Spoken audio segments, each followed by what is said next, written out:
Thank you so much Prabhu जी। आप बोल रहे थे, मुझे लग रहा था किसके बारे में बात कर रहे हैं, मैं गलत तो नहीं बैठ गया शायद किसी और की क्लास।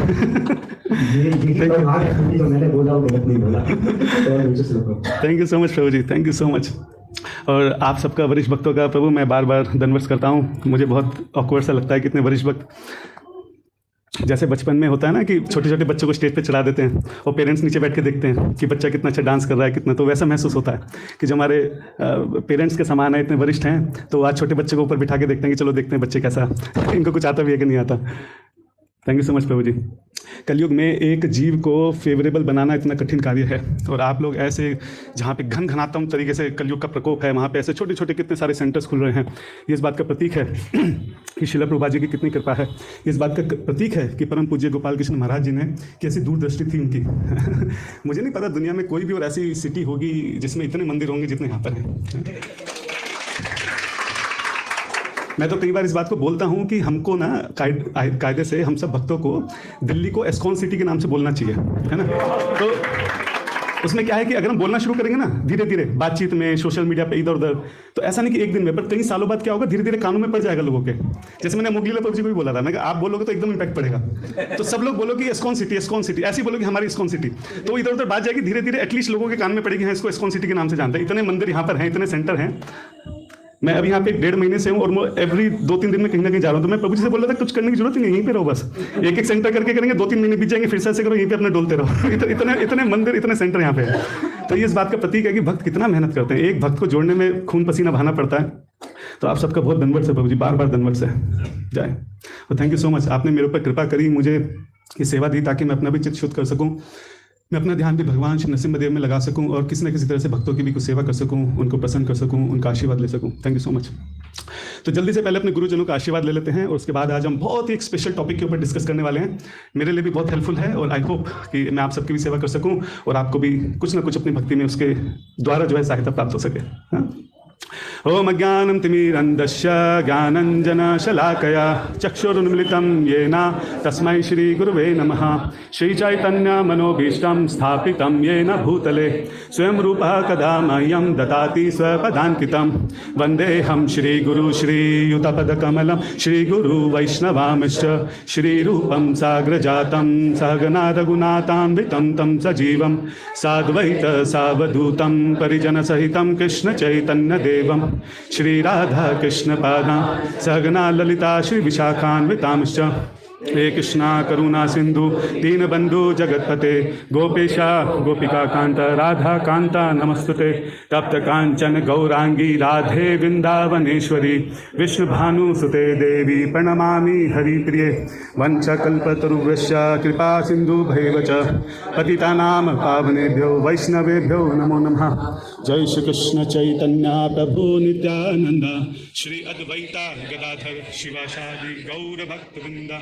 हरे कृष्णा कृष्णा कृष्णा हरे हरे, हरे राम राम राम हरे हरे। मुखं करोति वाञ्छालं पंगुं लघते गिरिं यत्कृपातमहं वन्दे श्रीगुरु दीनातारिणम्।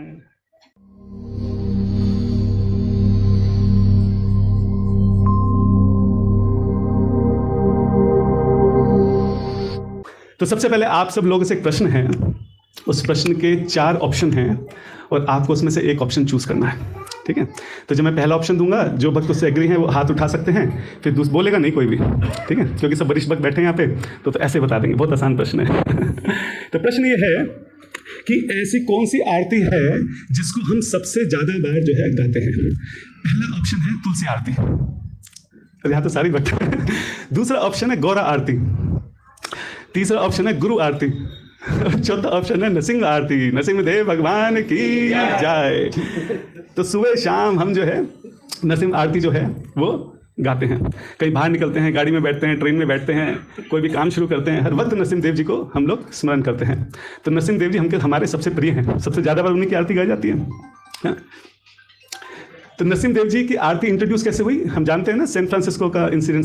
सैन फ्रांसिस्को में आई थिंक 1967 की बात है, अगर मैं सही हूँ, 66 या 67 में तो वहाँ पे किसी ने, जो नया सेंटर खुला, रथ यात्रा हो रही थी, तो किसी ने बम फेंक दिया था।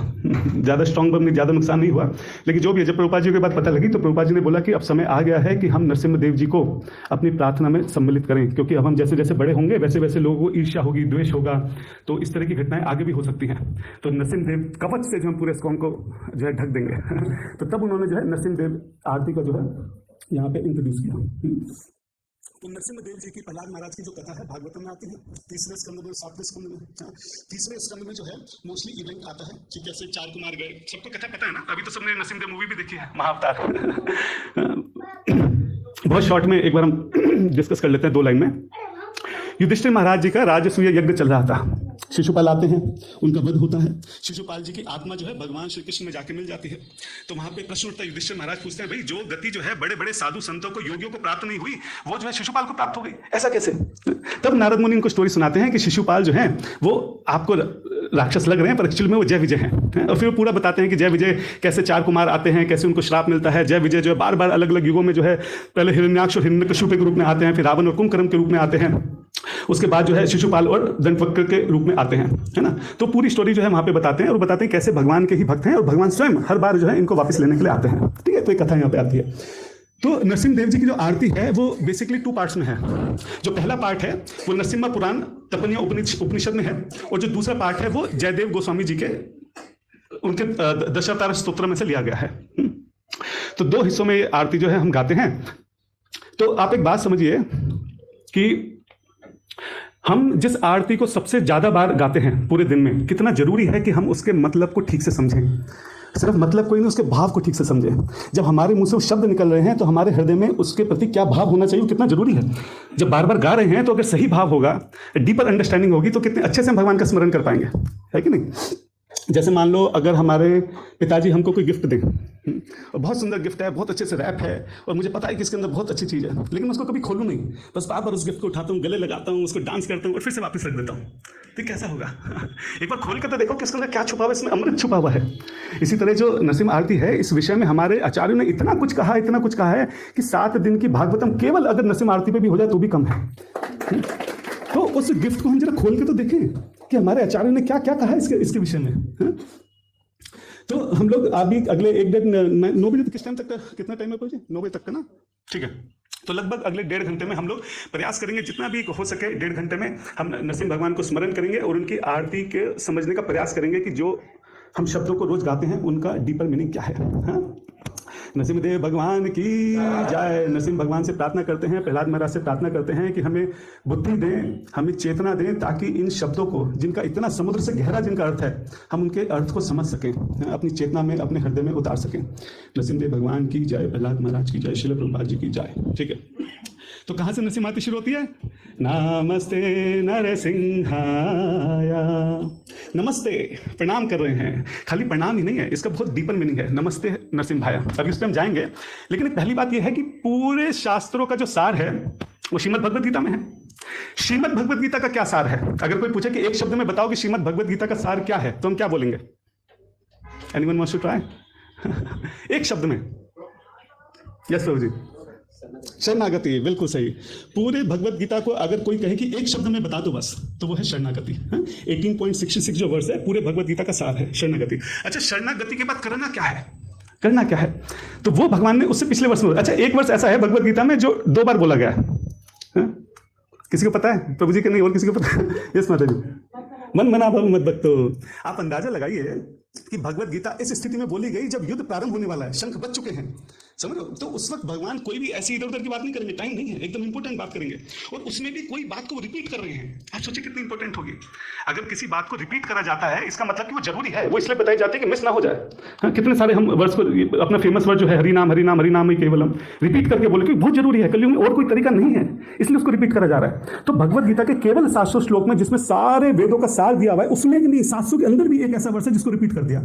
मन मना भव मद्भक्तो मद्याजी माम नमस्कुरु मामई वैश्यसि युक्त वेवम आत्मानम मत्परायणम। ये हो गया 9.34। 18.65 क्या हो गया? मन मना भव मद्भक्तो मद्याजी माम नमस्कुरु मामई वैश्यसि सत्यम ते प्रतिजाने प्रियोषि में। तो ऑलमोस्ट पहली लाइन और दूसरी थोड़ी 65% वर्ड जो है लगभग सेम है यहाँ पे। तो यहाँ पे पूरे गीता का जो सार है शरणागति, उस शरणागति के बाद हमको जो करना है, क्या बोल रहे हैं भगवान यहाँ पे? मन मना भव मद्भक्तो मद्याजी माम नमस्कुरु, मुझे नमस्कार करो।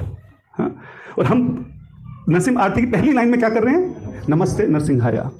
तो आप सोचिए कितनी अच्छी बात है, पूरे शास्त्रों का जो सार जो करना है फाइनली, वो हम दिन में कई कई बार कर रहे हैं। ऐसे प्रभुपाद जी ने हमको सिस्टम बना के दिया, सुबह शाम हम सारे शास्त्रों का सार कर रहे हैं, नमस्ते नरसिंहाय, हे प्रभु मैं आपको प्रणाम करता हूँ। हाँ? लेकिन एक बात हमको समझनी पड़ेगी कि जो नरसिंह देव जी हैं वो बहुत उग्र रूप में हैं। जैसे आप ऐसे समझो कि मान लो कोई ट्रांसफार्मर है, ट्रांसफार्मर में बहुत शक्ति होती है। अगर हम ट्रांसफार्मर के पास कभी लापरवाही से जाएं, अपनी मौज मस्ती में जाएं और उसको छू दें तो ऐसा झटका लगेगा कि वहीं पे भस्म हो जाएंगे। तो नरसिंह देव जी भी ऐसे, और अगर उसका सही इस्तेमाल करें तो पूरे घर को वो रोशन कर सकता है कि नहीं। नरसिंह देव जी भी ऐसे ही हैं, वो उग्र हैं। उनके पास अगर अहंकार लेकर जाएंगे, हाँ, ईर्ष्या द्वेष हृदय में होगा और इस प्रकार लापरवाही से अगर उनके पास जाएंगे तो भस्म हो सकते हैं। लेकिन अगर विनम्रता से, दीनता से उनके पास जाएंगे तो वो हमारे हृदय को भक्ति के रूप में रोशन कर सकते हैं, ऐसा समझ सकते हैं, है कि नहीं। तो बहुत ध्यान से जाना, इसलिए शुरुआत यहां से हो रही है कि नमस्ते नरसिम्हाया। बहुत विनम्रता से, बहुत दीनता से प्रणाम करते हुए हम नरसिंह भगवान को बोल रहे हैं। अच्छा, जब नमस्ते बोलते हैं कि इसका क्या अर्थ है, ना मस्ते, हाँ, ना म ते अलग है, ना म यानी कि मेरा, मैं नहीं हूं, मेरा कुछ भी नहीं है। तो जब हम नमः बोलते हैं तो प्रणाम तो कर ही रहे हैं, लेकिन उस प्रणाम के पीछे भाव क्या है? उस प्रणाम के पीछे भाव यह है कि हे प्रभु आप ही बताओ, इस भौतिक संसार की सारी जड़ क्या है? मैं और मेरा, आई एंड माइन। अपने आप को शरीर समझ लिया, उसके बाद सारी जितनी भी वस्तुएं उसको मेरा समझ लिया, मैं और मेरा ये है। तो नमा जब हम कह रहे हैं, हम भगवान से कह रहे हैं नॉट मी, मेरा कुछ नहीं है, मेरा मन, बुद्धि, मेरा शरीर, मेरे शब्द कुछ भी मेरा नहीं है, ये सब कुछ आपका है। आप कृपया करके इसको अपनी सेवा में लगा लीजिए। तो ये भाव जो है वो नमः के पीछे यहाँ पर आता है, हमारे आचार्य हमको बताते हैं, ठीक है। तो वो हम कह रहे हैं भगवान से कि मेरा कुछ नहीं है, ये सब कुछ आपका है, आप इसको कृपया करके अपनी सेवा में लगा लीजिए। मैं आपका हूँ और आप मेरे हैं, बस केवल आप ही मेरे हैं। ये यहाँ पे नमा का भाव है। अच्छा, फिर जब ते बोलते हैं, ते का मतलब होता है कि आप, केवल आप। ऐसा नहीं है कि अभी तो आप हैं और कल अगर जब कोई प्रॉब्लम आएगी लाइफ में तो हमें बताया गया, अरे वो जो है ना देवी, जो देवी वो बहुत शक्तिशाली हैं, उनके जाके आप पूजा करो, ऐसे झाड़ा लगाओ, आपके सारे दुख दर्द दूर हो जाएंगे, प्रॉब्लम सॉल्व हो जाएगी। अरे वो जो गुरु है ना, जो वहाँ अरे बड़े चमत्कारी हैं, पर्चा निकालते हैं, वहाँ जाओ, आप ऐसा पर्चा निकलेगा, आपकी प्रॉब्लम सॉल्व हो जाएगी। तो यहाँ पे हम भगवान को कह रहे हैं कि मैं ऐसा नहीं हूँ प्रभु, मैं केवल आपका हूँ, केवल आपका हूँ। हाँ, कुछ भी हो जाए ना, मैं कभी किसी और की तरफ मुंह उठाकर नहीं देखूंगा। हाँ, मैं पूरी तरह से केवल आपका हूँ और केवल आप ही मेरे हैं। हाँ, तो हे प्रभु कृपा करें, अगर मुझे पूरी दुनिया ठुकरा भी दे, पूरी दुनिया मुझे अलग भी कर दे, तो आप मुझे अपने से अलग मत करना। हाँ, मैं केवल आपका हूं और केवल आप ही मेरे हैं। ये भाव जो है नमस्ते शब्द के अंदर आता है, हमारे आचार्य बता रहे हैं। तो जब हम नमस्ते करें तो पूरी तरह से भगवान की शरणागति ले ले, अनन्यता का भाव है यहाँ पे, अनन्य, और कोई नहीं है प्रभु, केवल आप।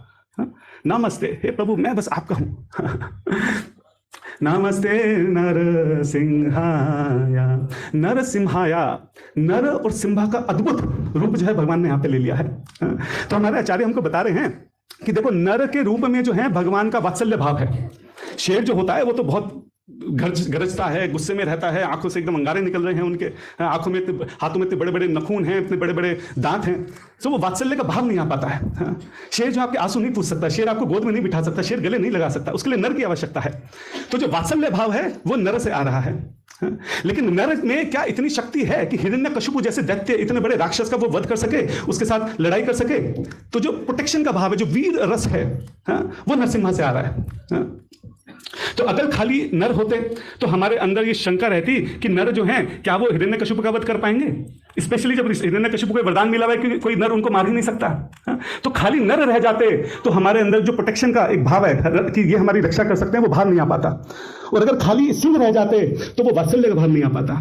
तो हमारे आचार्य हमको बता रहे हैं कि नरहरि का इतना स्पेशल कॉम्बिनेशन है कि नरहरि, उसमें वात्सल्य का और वीरता का दोनों रस जो है विराजमान है नरहरि का। और हम सब जानते ही हैं कि हिरण्यकशिपु ने जो वरदान मांगे थे उसमें एक वरदान ये भी था कि ना मैं किसी नर से मरूं ना किसी पशु से मरूं। तो यहाँ पे भगवान जो है इतना सुंदर नरहरि का रूप लेकर हमारे सामने आ गए हैं कि नर भी हैं और हरि भी हैं। अच्छा, एक चीज हमारे आचार्य और बताते हैं कि इसमें जो हमारा अचिंत्य भेदाभेद तत्व है, अचिंत्य भेदाभेद का क्या तत्व है कि एक ही समय में भगवान के अंदर दो विपरीत गुण हो सकते हैं, जो देखने में तो एकदम अपोजिट लगते हैं, लेकिन तब भी वो दोनों विराजमान होते हैं। ऐसा कैसे हो सकता है? अचिंत्य भेदाभेद तत्व है। तो अगर हम नरसिंह भगवान जी के दर्शन करें तो हमें अचिंत्य भेदाभेद के भी दर्शन होते हैं कि एक ही समय में नर का भी रूप है और एक ही समय में सिंह का भी रूप है। एक ही समय में वो क्रोध में भी हैं और एक ही समय में वो बहुत दयालु भी हैं। हाँ? जैसे उनकी दृष्टि हिरण्यकशिपु पे पड़ती है तो क्रोध रहता है, और अगली दृष्टि जो प्रहलाद महाराज पे पड़ती है तो एकदम दयालु हो जाते हैं। तो एक ही समय में दोनों रस जो है यहाँ पे प्राप्त हो रहे हैं। तो हमारे आचार्य कहते हैं यहाँ पे अचिंत्य भेदाभेद का बहुत बढ़िया जो है मिश्रण है, बहुत अच्छे यहाँ पे जो है इनके दर्शन होते हैं। अच्छा, भागवतम में 7वें स्कंद में 7, 8, 17 में एक बड़ा अच्छा वर्स पॉइंट है, उसमें वो बोलते हैं सत्यम विधातुम निज भृत भाषितम। वो कह रहे हैं कि भगवान जो है ना, वो अपने भक्तों के वचन को कभी झूठा नहीं होने देते। ये नियम है भगवान का। भगवद गीता में क्या बोलते हैं? कौनते प्रति जानी नाम भक्त परिषति। हे कौनते, यहाँ पे जाके घोषणा कर दो। क्या घोषणा कर दो? कि मेरे भक्त का कभी पतन नहीं होगा। अरे भाई, पूरी भगवद गीता आप बोल लो, ये भी आप ही बोल दो। ये उससे कहने के लिए क्यों कह रहे हो? ये अर्जुन से कहने के लिए क्यों कहा? खुद ही कह देते ना। तो भगवान कह रहे कि नहीं हो सकता है मेरी बात पे किसी को विश्वास ना हो। मैंने कई बार अपनी बात पलटी है, छलिया हूं मैं। वृंदावन से परसों का बोल के गया था, बरसों तक नहीं लौट के आया है कि नहीं। प्रण लिया था कि कोई शस्त्र नहीं उठाऊंगा। भीष्म पिता, मैंने कहा मैं क्या करूंगा, अपनी बात को झूठा कर दिया। भीष्म पिता की बात को झूठा नहीं होने दिया। तो कितने सारे उदाहरण हमें मिलते हैं कि अगर कभी ऐसी स्थिति पड़ जाए कि भगवान की बात और भक्त की बात में आपस में क्लैश हो रहा हो, और दोनों में से एक की ही बात सच होती हो, तो भगवान अपने भक्त की बात को सच कर देते हैं। इसलिए यहाँ पे बड़ी अच्छी बात बोलती, सत्यम विधातुम निज भृत्य भाषितम, कि अपने भक्त की बात को जो है वो कभी झूठा नहीं होने देते। हाँ? तो अभी हम यहाँ पे देखते हैं कि प्रहलाद महाराज ने बोला, प्रहलाद महाराज से हिरण्यकशिपु ने पूछा, ये कहाँ है तुम्हारे भगवान? वो कहते पिताजी भगवान तो हर जगह है, हर जगह है। तो क्या इस खंबे में भी है? अब आप सोच के देखिए, अचानक से उन्होंने ऐसा प्रश्न पूछ लिया, किस खंबे में भी है? प्रहलाद महाराज जानते थे कि अगला प्रश्न नहीं होने वाला, दिखाओ इस खंबे में। तो जब उन्होंने पूछा इस खंबे में भी है, अगर हम होते तो क्या होता? अरे पिताजी, आप तो मेरी बात को एकदम लिटरली ले गए। मेरा ये मतलब थोड़ी ना है, मैं ये थोड़ी ना कहना चाह रहा हूं। मैं तो तत्व की दृष्टि से एक सिद्धांत रख रहा हूं कि भगवान हर जगह होते हैं। ऐसा थोड़ी ना कि आप एकदम मान ही गए कि हर जगह, मतलब हर जगह हैं, but just try to understand concept what I am trying to convey, है ना। इस तरह से करके हम समझाते हैं, लेकिन क्यों इतना विश्वास नहीं हम लोगों को। तो प्रहलाद महाराज से पूछा कि भगवान इस खंड में है, इसी खंड में है पिताजी। उसी क्षण सोचा नहीं कि सोचूं, बोलूं नहीं बोलूं, क्या बोलूं, कुछ नहीं, उसी क्षण इसी खंबे में है। तो उसके बाद हिरण्यकशिपु वहां पे अपनी गदा मारता है कि निकालो अपने भगवान को। तो बात यह है कि अगर भगवान वहां से प्रकट नहीं होते तो प्रहलाद महाराज की बात झूठी हो जाती है। तो अपने प्रहलाद महाराज की बात को झूठा कैसे होने देंगे? इसलिए भगवान उसी खंबे में से उसी क्षण जो है वहां पे प्रकट हो जाते हैं। सत्यम विधातुम निज भृत्य भाषितम। अच्छा, उसके बाद ब्रह्मा जी ने देखो कितनी बढ़िया वहां पे जो है वरदान दे दिया है, कि न दिन में न रात में, न अंदर न बाहर, न ऊपर न नीचे, न नर से न पशु से, न किसी अस्त्र से न शस्त्र से, दुनिया भर के सब चीजें डाली। मतलब इतना कॉम्प्लेक्स एकदम सिक्योरिटी सिस्टम बना दिया कि सबको लगने लगा भाई इसको ब्रेक नहीं किया जा सकता, ये तो इम्पॉसिबल है। हिरण्यकशिपु खुद को भी सोचने लगा कि मैं अमर हो गया, अब ये तो कुछ हो नहीं सकता। और देवी देवताओं को भी लगने लगा अरे भाई ये तो अब इसको तो कैसे हो सकता है, ये तो पूरा कुछ कंडीशन छोड़ी नहीं यहाँ पे। तो अपने भक्त श्री ब्रह्मा जी की बात को रखने के लिए भगवान ने क्या रूप धारण किया? नरहरि का रूप धारण किया, सारी कंडीशन उसमें फुलफिल कर दी। आगे इस विषय में हम बात करेंगे, कितना अद्भुत है कि किस तरह से उन्होंने अपने भक्ति जो है वहां पे बात को रखा। तो यहाँ पे इस वर्ष में नरसिम्हा वर्ड को जब भी हम स्मरण करें तो हमें इस बात का स्मरण हो कि भगवान कितने दयालु हैं, कितने कृपालु हैं, अपने भक्त की बात को किस तरह से वो उसको महत्व देते हैं, इंपॉर्टेंस देते हैं कि उसके मुंह से कुछ भी निकल जाए, अगर वो हो सकता है संभव ना हो, दिखने में असंभव सा लगता हो, लेकिन क्योंकि वो उसके मुख से निकला है, भगवान उसको किसी भी हालत में पूरा करके रहते हैं। अब एक सोचने की बात है, हम सब जो है प्रभुपाद जी के आश्रम में हैं। प्रभुपाद जी ने क्या कहा है कि अगर तुम 16 माला ठीक से करते हो, अगर तुम 4 नियमों का पालन ठीक से करते हो, अगर तुम वैष्णव अपराध नहीं करते हो, अगर तुम साधु संतों की सेवा करते हो, अपने वरिष्ठ भक्तों की सेवा करते हो, मैं गारंटी लेता हूं कि मैं तुमको लेकर जाऊंगा। हम कभी ऐसा भजन कर ही नहीं सकते कि हम भगवान को रिझा लें। हमारे अंदर योग्यता ही नहीं है ऐसी कि हम भगवान को रिझा लें। हमारी केवल और केवल एक उम्मीद है कि भगवान के जो परम भक्त हैं श्रील प्रभुपाद जी, वो अपने मुख से बोल रहे हैं कि भाई तुम ये कर लो और मेरी गारंटी है। केवल यही एक भरोसा है हमारा। तो अगर हम प्रभुपाद जी की बात पर चलें, उनकी बात पर विश्वास करें, जैसा जैसे उन्होंने कहा बिल्कुल वैसा वैसा करें, तो आप सोचिए कि आप प्रभुपाद जी की बात को झूठा होने देंगे भगवान? हम जाके पूछ सकते हैं भागवतम में लिखा है भाई ये क्या हुआ इस बात का? क्या जवाब देंगे? नहीं दे सकते। जब 10 एग्जाम्पल सामने रख देंगे, वहां पे तो ऐसा हुआ, वहां पे ऐसा, यहाँ पे कैसे? कर ही नहीं सकते भगवान। प्रभुपाद जी की बात को टाल ही नहीं सकते। हमको सिर्फ इतना करना है कि घोड़ा जैसे होता ना, यूं रखे, बिना इधर उधर की बात देखे, बिना इधर उधर किसी की बातों के झांसे में आए, बिना इधर उधर जो है डिस्ट्रैक्ट हुए, जो प्रभुपाद जी ने हमको बताया है, जैसा बताया है, बिल्कुल अगर हम वैसा चलते करते रहेंगे, ठीक से उसको फॉलो करते रहेंगे, निश्चित है कि भगवत धाम जाने से कोई नहीं रोक सकता, इवन तो हमारी कोई भी योग्यता नहीं है। तो जब हम नमस्ते नरसिम्हा वर्ड शुरू में बोलें, तो नमस्ते में जो है हमारे अंदर सरेंडर का, शरणागति का भाव वहां पे आ जाए कि हे प्रभु सब कुछ आपका है। और जैसे ही नरसिम्हा बोलें, इस सारी बात सामने आ जाएगी, कितना सुंदर नरहरि का रूप है, कितना प्रेम अपने भक्तों से करते हैं, अपने भक्तों के प्रेम के लिए जिन्होंने इतना सुंदर रूप धारण कर लिया है। ये वहां पे हमारे अंदर भाव आ जाए। अच्छा, फिर नेक्स्ट आता है प्रहलाद आप देखिए सूरज की रोशनी तो सब पे बराबर पड़ती है, लेकिन जब वो मिट्टी पे पड़ती है तो क्या होता है कि मिट्टी की नमी को सोख कर उसको सख्त बना देती है, और वही सूरज की रोशनी जब किसी मक्खन पे पड़ती है तो उसको पिघला देती है। बिल्कुल इसी तरीके से जब भगवान अपने दर्शन देते हैं तो जो नास्तिकवादी लोग हैं उनकी ईर्ष्या, उनके प्रति द्वेष जो है, क्रोध जो है वो और ज्यादा बढ़ जाता है। लेकिन वहीं पे जो भक्त हैं उनकी श्रद्धा जो है, मक्खन रूपी श्रद्धा जो है, वो पिघलकर प्रेम के रूप में बदल जाती है। तो यहाँ पे हम देखते हैं कि भगवान जो हैं वो, अच्छा एक प्रश्न यहाँ पे उठता है, प्रश्न ये उठता है कि भगवान नरसिम्हदेव आए क्यों थे, क्यों आए थे धरती पे, क्या क्या कारण थे। तो बृहद भागवतम में नारद मुनि जो हैं प्रहलाद महाराज से इस बात को बोलते हैं, अरे आप तो भगवान के इतने बड़े भक्त हैं, भगवान ने तो आपके लिए नरहरि का रूप धारण कर लिया है, आपके लिए धरती पे आए हैं। तो प्रहलाद महाराज की आप विनम्रता देखिए, कहते हैं अरे नहीं नहीं, मेरी इतनी योग्यता कहाँ है, मैं तो बहुत तुच्छ हूँ, मेरे लिए भगवान क्यों आएंगे। हाँ, वो तो ब्रह्मा जी ने जो वरदान दिया था उसकी रक्षा करने के लिए भगवान आए हैं। वो तो देवी देवता जो हाथ जोड़ के भगवान से प्रार्थना कर रहे हैं, उनकी पुकार सुनकर भगवान आए हैं। अरे वो तो जो 4 कुमारों ने श्राप दिया था ना, जय विजय से भगवान इतना प्रेम करते हैं इसलिए उनको वापस ले जाने के लिए भगवान आए हैं, मेरे लिए थोड़ी ना आए हैं। वो तो हिरण्यकशिपु का वध करने के लिए भगवान आए हैं। तो इस लाइन में हमें जवाब मिलता है कि भगवान क्यों आए हैं, उनका प्राइमरी पर्पस क्या है। वैसे भगवान आते हैं तो बहुत सारे कारण होते हैं, लेकिन एक होता है मुख्य कारण कि इस वजह से आए, और जब आए हैं तो भी बाकी सारे काम भी कर ही देंगे। तो मुख्य कारण क्या है वो इस लाइन में हमको पता लगता है, प्रहलाद ददाई ने, कि प्रहलाद को आनंद देने के लिए भगवान यहाँ पर आए हैं। अगर केवल हिरण्यकशिपु को मारने आए होते तो शायद यहाँ पे लिखा होता हिरण्यकशिपु घाटी ने, हिरण्यकशिपु को मारने के लिए भगवान आए, ऐसा तो नहीं लिखा। प्रहलाद ददाई ने, प्रहलाद को आनंद देने के लिए भगवान जो है यहाँ पे प्रकट हुए। आह्लाद वर्ड होता है आनंद, प्रहलाद को आनंद दाई देने वाले जो भगवान है वो यहाँ पे प्रकट हो गए हैं। तो यहाँ पे हमारे आचार्य हमको बता रहे हैं। अच्छा, उसके बाद आप देखिए जो प्रहलाद हैं, प्रहलाद के नाम का अर्थ क्या है। प्रहलाद नाम में भी आह्लाद वर्ड है, प्रहलाद। तो जो प्र का मतलब होता है बहुत ज्यादा, प्रहलाद जो आनंद, यानी कि जो बहुत ज्यादा आनंद में हमेशा निरंतर तत्पर रहता है उसको प्रहलाद बोलते हैं, जो हमेशा आनंद में रहता है। अब आप सोचिए कि जो 5 साल का छोटा सा बच्चा, जिसको जो कभी अपने आप को सांपों के बीच में पाता है, कभी उसको पहाड़ के पर्वत के शिखर से उसको धक्का दे देते हैं, कभी हाथी के पांव के नीचे, कभी जहर दे रहे हैं, कभी आग में दे रहे हैं, जिस जिस सिचुएशन से वो गो थ्रू हो रहा है उसके बावजूद वो हमेशा प्रसन्न रहता है, प्रहलाद। हम जब अपने आप को देखें कि हमारे जीवन में जब विपरीत परिस्थिति आती है तो क्या हम भी प्रहलाद महाराज की तरह हमेशा प्रसन्न रहते हैं? ये प्रश्न हमको अपने आप से पूछना चाहिए। हाँ, कभी जॉब चली जाती है, एक्सीडेंट हो जाता है, डिसीज हो जाते हैं, कुछ भी मेडिकल इश्यूज हैं, हेल्थ इश्यूज हैं, रिलेशनशिप इश्यूज हैं, ऑफिस में कुछ बात चल रही है, बहुत सारी दुनिया में चीजें हैं। तो क्या हर सिचुएशन में हम वो प्रहलाद महाराज की तरह प्रसन्न रहते हैं? अगर नहीं रहते हैं तो क्यों नहीं रहते हैं? प्रहलाद महाराज में ऐसी क्या खास बात थी कि वो हमेशा प्रसन्न रहते थे? ये खास बात थी कि उनके हृदय में वैकुंठ का वास था, वो हमेशा भगवान के स्मरण में जो है लगे रहते थे। इसलिए इररिस्पेक्टिव कि बाहर क्या चल रहा है वो हमेशा प्रसन्न रहते थे। क्योंकि हमारा स्मरण प्रहलाद महाराज की तरह नहीं हो पा रहा है, इस वजह से जो है हम हमेशा प्रहलाद महाराज की तरह जो है प्रसन्न नहीं रह पा रहे हैं। हाँ। इस लाइन का हमारे आचार्य बताते हैं कि इस लाइन को दोनों तरह से लिया जा सकता है और दोनों बातें सही हैं। कौन सी हैं दोनों बातें? पहली बात, प्रहलाद को आनंद देने के लिए, या फिर प्रहलाद जिनको आनंद दे रहे हैं वो प्रकट हुए हैं, जिनको प्रहलाद आनंद दे रहे हैं नरसिम्हदेव। तो दोनों ही बातें सही हैं। प्रहलाद को आनंद देने के लिए नरसिम्हदेव प्रकट हुए हैं, और प्रहलाद जिनको आनंद दे रहे हैं वो नरसिम्हदेव प्रकट हुए हैं। प्रहलाद को देखकर नरसिम्हदेव आनंद में है और नरसिम्हदेव को देखकर प्रहलाद महाराज आनंद में है। तो हमारे आचार्य कह रहे हैं कि दोनों ही बातें यहां पे सही हैं।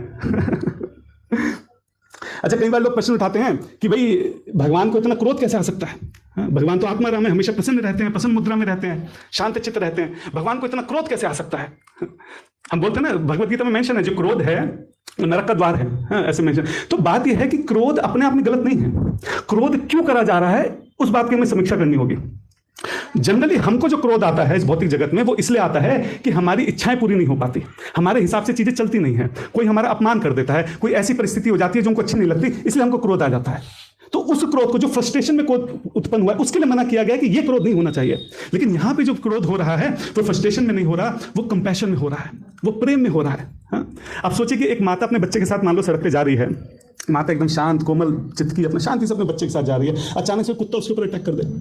जो कोमल सी माता थी कैसे चंडी का रूप धारण कर लेती है एक ही कुछ ही क्षण में, देखने का विषय है। आंखें कैसे लाल हो जाएंगी, चीखेगी, चिल्लाएगी, उसके नखून बाहर आ जाएंगे एकदम से। प्रहलाद महाराज कहते आंखों से अग्नि निकल जाएगी एकदम, और कुत्ता देख के भाग जाएगा। तो ये जो क्रोध है ये फ्रस्ट्रेशन में नहीं है, ये प्रेम में है, अपने पुत्र की रक्षा के प्रेम में जो है ये क्रोध यहाँ पे उत्पन्न हुआ है। तो विशेष क्रोध है ये। हाँ। अच्छा, हमारे आचार्य एक बात और बोलते हैं, वो कहते हैं जो आह्लाद वर्ड है ना, ये बहुत स्पेशल वर्ड है। आह्लाद का मतलब होता है आनंद। वो कहते हैं बहुत स्पेशल है ये ऐसा वैसा आनंद नहीं है। ऐसा नहीं कि राजमा चावल खाए बड़ा आनंद आ गया, अरे क्या प्रसाद था प्रभु जी, बड़ा आनंद आ गया, बाद में गुलाब जामुन जबरदस्त ये वैसा आनंद नहीं है। ये जो आह्लाद वर्ड है ये लादनी शक्ति से आ रहा है। लादनी शक्ति जो प्लेजर पोटेंसी है ना, राधा रानी, वहां से इस वर्ड ड्राइव हो रहा है। तो ये जो यहाँ पे व्यास देव जी ने लिखा है इसका बहुत स्पेशल मीनिंग है।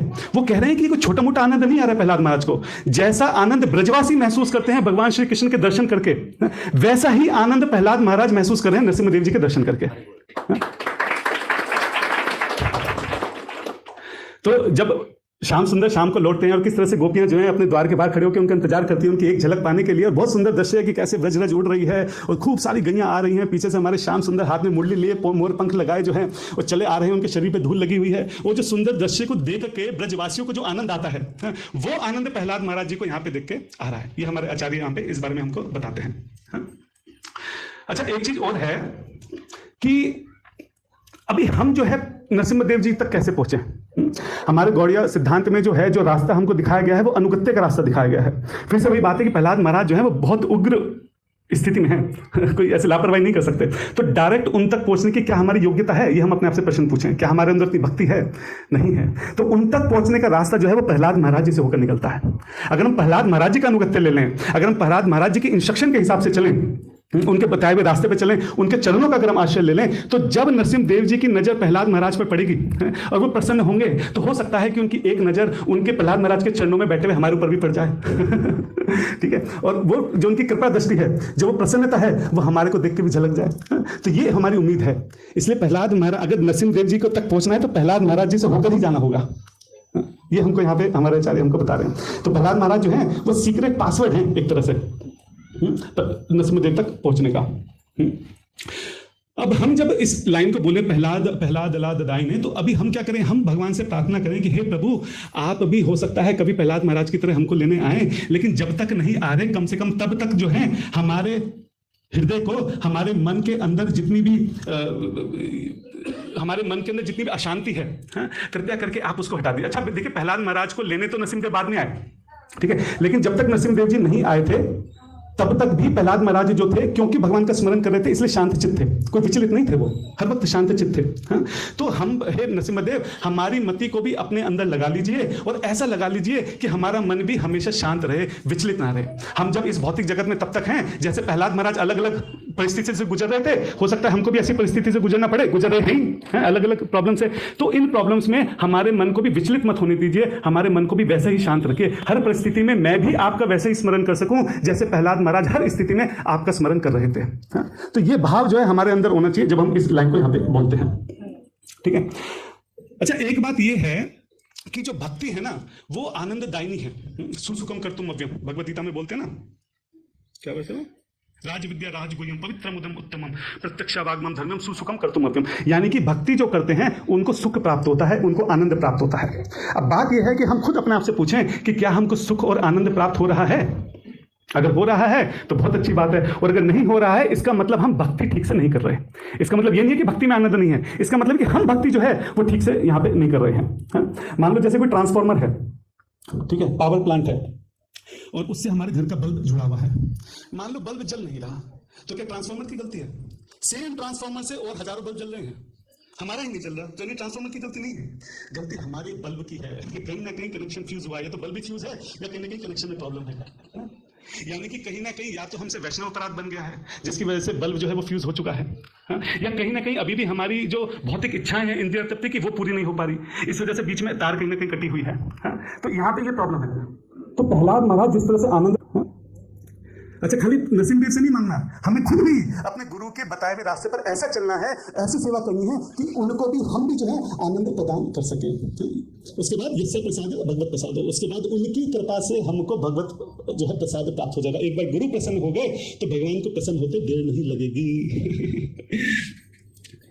तो जब ये यहाँ पे सारे अर्थ है जो हमने प्रहलाद अला ददाई के, और भी बहुत चीजें हो सकती है, लेकिन अभी फिलहाल हमको समझे कि जब हम प्रहलाद अला ददाई ने बोले तो हमारे मन से इस बात का विचार हो कि हे प्रभु, हमारे गुरु को आप कृपया करके आनंद प्रदान कीजिए, है ना। ये भाव जो है हमारे अंदर होना चाहिए जब हम इस लाइन को बोलते हैं। और जो आनंद के विषय में हमने डिस्कस किया कि हमको आनंद आ रहा है कि नहीं आ रहा है, ये सारी बातें हमारे ध्यान में रहनी चाहिए। इस सब चीजों के ऊपर विचार करके अगर जरूरी है तो वहां पे कदम उठाने की आवश्यकता है। हिरण्यकशिपुर्वक्षः शिलटंकानकालाय। हिरण्यकशिपु, हाँ। अच्छा, आप देखिए जैसे शिल्पकार होता है, शिल्पकार जब किसी मूर्ति को बनाता है तो कैसे बनाता है? पहले तो उसके पास पूरी शिला होती है, उसके बाद उसमें जो भी अनवांटेड आइटम्स होते हैं, जो भी जिस चीज़ की जरूरत नहीं होती, उस सबको वो ठोक ठोक के सबको हटा के अलग कर देता है, और अंत में जब बहुत सुंदर विग्रह जो हैं हमको प्राप्त हो जाते हैं, है कि नहीं? तो इसी तरह यहाँ पे नरसिम्हदेव जी क्या कर रहे हैं? शिला टंका नकाला, अपने नखूलों से शिला के समान। चलो इसके ऊपर बाद में आएंगे, अभी कंफ्यूज रहेगा, पहले इसका एक लिटिल मीनिंग समझने का प्रयास करते हैं कि यहाँ पे हम क्या कह रहे हैं। यहाँ पे कह रहे हैं हिरण्यकशिपुर वक्षः शिलाटंका न कालाय। हिरण्यकशिपुर की जो वक्ष है, जो चेस्ट है, जो छाती है, वो शिला के समान है, पत्थर के समान है, हाँ? और अपने नखूनों से आपने, नखून जो कि टंक जैसे हैं, मतलब बहुत नुकीले, शार्प, एकदम तीखे जो नखून हैं, उनसे आपने उनको फाड़ दिया है, चीर दिया है। कितना सुंदर यहाँ पे दृश्य है हमारे आचार्य की दृष्टि से, अभी हम देखते हैं इस विषय में। अच्छा, हिरण्यकशिपु का अर्थ क्या है? तो हमारे आचार्य बताते हैं कि हिरण्यकशिपु जो है वो दो शब्दों से मिलकर बना है, हिरण्य और कशिपु। हिरण्य का अर्थ होता है कि कोई जो बहुत चीजों का संग्रह करता है, जो बहुत लोभी होता है, लालच होता है, जिसके अंदर इच्छा होती है कि मैं सब कुछ पॉसेस, सब कुछ जोड़ लूं इस दुनिया में, जितना सोना चांदी धन दौलत है, ज्यादा से ज्यादा जायदाद हो, दुकान हो, मकान हो, ज्यादा से ज्यादा धन हो, और वो इन सबके पीछे भागता है, जोड़ने की कोशिश करता है, उसको हिरण्य बोलते हैं। और कशिपु कौन होता है? कशिपु का मतलब है कि जो बहुत ज्यादा, जिसके अंदर एक बहुत इंद्रिय तृप्ति को लेकर बहुत ज्यादा इंटेंसिव डिजायर होती है, हर जगह उसको भोगने की प्रवृत्ति रहती है। तो अगर हिरण्यकशिपु को देखें तो उसका यही था, पूरे संसार को उसने राज्य कर लिया था, पूरे संसार को उसने जकड़ लिया था, और पूरे संसार को भोगने के अंदर वो लगा हुआ था, है कि नहीं? भगवद गीता में बड़ा अच्छा वर्ष आता है 2.44 में, भोग ऐश्वर्य प्रसक्त नाम त्यक्तः चेतसाम, देखायात्मिक बुद्धि समाधु न विद्यते। जो समाधु न विद्यते, आपको कभी भक्ति प्राप्त नहीं होगी अगर भोग ऐश्वर्य प्राप्त, अगर भोग और ऐश्वर्य की बुद्धि अगर हमारे अंदर है तो कभी भक्ति प्राप्त नहीं हो पाएगी। हाँ? तो उसी भाव को जो है यहाँ पे हिरण्यकशिपु के नाम से हमारे जो आचार्य हैं वो हमको बता रहे हैं। अच्छा, आप ये देखिए, जो राक्षस हैं, जो दैत्य हैं, देखा जाए तो उनके पास हमारे से हर एक चीज ज्यादा है। हमारे से ज्यादा बल है, हमारे से ज्यादा ज्ञान है, हमारे से ज्यादा, आप सोचिए तपस्या, हम एक दिन फास्ट करने में हालत खराब हो जाती है। हिरण्यकशिपु ने क्या तपस्या करी है, हम तो आसपास भी नहीं है। तो अगर आप देखें तो बाकी सब दृष्टि से अगर आप देखें तो हमसे बेहतर है, बहुत ज्यादा बेहतर है। सिर्फ एक ही चीज में प्रॉब्लम है, वो क्या है कि भगवान से उनका द्वेष है, नास्तिक प्रवृत्ति है, भगवान में के विरुद्ध है वो, और यहां पे आके सारी बात खत्म हो जाती है। प्रभुपाद जी बड़ा फेमस एग्जांपल देते थे कि अगर मैं आपको 1 करोड़ रुपए का चेक दूं और लास्ट में वो जो 1 है वो हटा दूं क्या होगा? सब खत्म, सब वेस्ट हो गया, अब इसकी कोई वैल्यू नहीं रही। सब कुछ बहुत ज्यादा है, बहुत ज्यादा बल है, बुद्धि है, ज्ञान है, ऑस्टेरिटी, सब कुछ बहुत ज्यादा है, लेकिन भगवान वहां पे नहीं है, और भगवान के ना होने से सब कुछ खत्म हो गया। तो अब आप हमारी स्थिति देख लीजिए, हमें तो वैसी कुछ नहीं है ना बल है, ना बुद्धि है, ना ज्ञान है, और तपस्या के तो क्या कहने। तो अगर हम भगवान से भी विमुख हो गए तो हमारी क्या स्थिति होगी? हमारे पास तो पहले भी कुछ नहीं था तो जो एक चीज है जिसने हमको जोड़ रखा है, जो एक चीज है जो हमको हिरण्यकशिपु से बेहतर बनाती है, वो क्या है? वो ये भगवान की भक्ति है। तो अगर हम भक्ति भी नहीं कर रहे मान लो, तो फिर तो क्या कहने, फिर तो हिरण्यकशिपु से बुरी हालत है हमारी, अगर देखा जाए तो। हाँ? शिला, शिला का मतलब है एकदम पत्थर के समान हिरण्यकशिपु की छाती थी। छाती वर्ड जो है स्पेशल यहाँ पे है क्योंकि हृदय जो है वो यहाँ पे विराजमान रहता है। और यहाँ पे खाली फिजिकली नहीं, इमोशनली, मतलब दोनों अंदर है यहाँ पे। हमारे आचार्य कहते हैं फिजिकली, मतलब भौतिक दृष्टि से देखें तो मजबूत थी। आप सोचिए कि पूरे ब्रह्मांड में जिसने आतंक मचा रखा है, यहाँ पे छोटे मोटे कोई गुंडे मवाली होते हैं, छोटे से अपनी गली मोहल्ले के गुंडे बन जाते हैं। कोई मंत्री होगा अपने स्टेट का, अपने सिटी का बन जाएगा। जनरली प्रधानमंत्री लेवल पे गुंडागर्दी चलती नहीं है, तो छोटी छोटी चीजों के गुंडे होते हैं। या आप सोचिए कि यहाँ पे किसी एक स्टेट की, किसी एक सिटी की, या किसी एक धरती की बात नहीं हो रही है, एक गैलेक्सी की बात नहीं हो रही है, समझे? पूरे ब्रह्मांड में जिसका आतंक था, पूरे सारे देवी देवता जिसके नाम से कांप उठते थे, तो कितना मजबूत, कितना ताकतवर वो रहा होगा। इसलिए यहां पे बोला कि शिला, शिला के समान, पत्थर के समान। पत्थर भी बोल दिया क्योंकि हम पत्थर से, उससे भी बहुत ज्यादा हार्ड, सख्त, मजबूत हिरण्यकशिपु की छाती थी।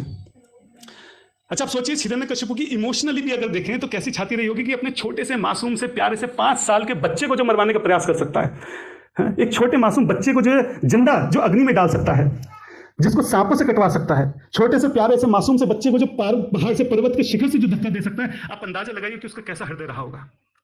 हाँ? तो हमारे आचार्य हमको बोल रहे हैं कि खाली फिजिकली नहीं, इमोशनली भी, दोनों दृष्टि से अगर देखें तो उसकी छाती जो थी पत्थर के समान बन चुकी थी। हाँ? फिर टंका, टंका का अर्थ हमारे आचार्य बताते हैं, टंका का अर्थ होता है कि बहुत तेज, बहुत नुकीला, बहुत शार्प, जैसे, और बहुत मजबूत। जैसे कई बार हम देखते हैं पर्वत के शिखर होते हैं, पर्वत के शिखर ऊपर ये चोटी निकली होती है ना, तो उसको भी टंका बोल देते हैं। कई बार किसी जानते ऐसे जानवर होते हैं जो बहुत बड़े बड़े सींग होते हैं, इतने बड़े बड़े सींग निकल के आते हैं, उसको भी टंका बोल देते हैं। तो ऐसे नाखून हैं हिरण्यकशिपु के, जो नख है शीला टंका नकाला है, तो जो नख है वो ऐसे हैं, बहुत शार्प, बहुत तीखे, बहुत मजबूत, ऐसे नाखूनों से चीर के रख दिया है उसकी छाती को, चीर दिया है, फाड़ दिया है।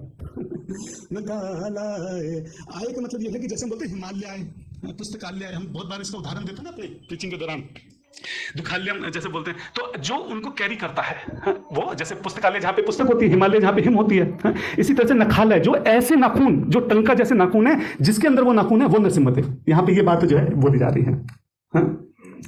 अच्छा, हमारे आचार्य बोलते हैं कि 5 प्रकार के लोग होते हैं जिनकी छाती पत्थर के समान होती है। कौन कौन से हैं वो 5 प्रकार के लोग? पहले तो जो वो हैं जो वैष्णव अपराधी होते हैं सबसे पहला स्थान है वैष्णव अपराधियों का, उनकी छाती भी पत्थर के समान होती है।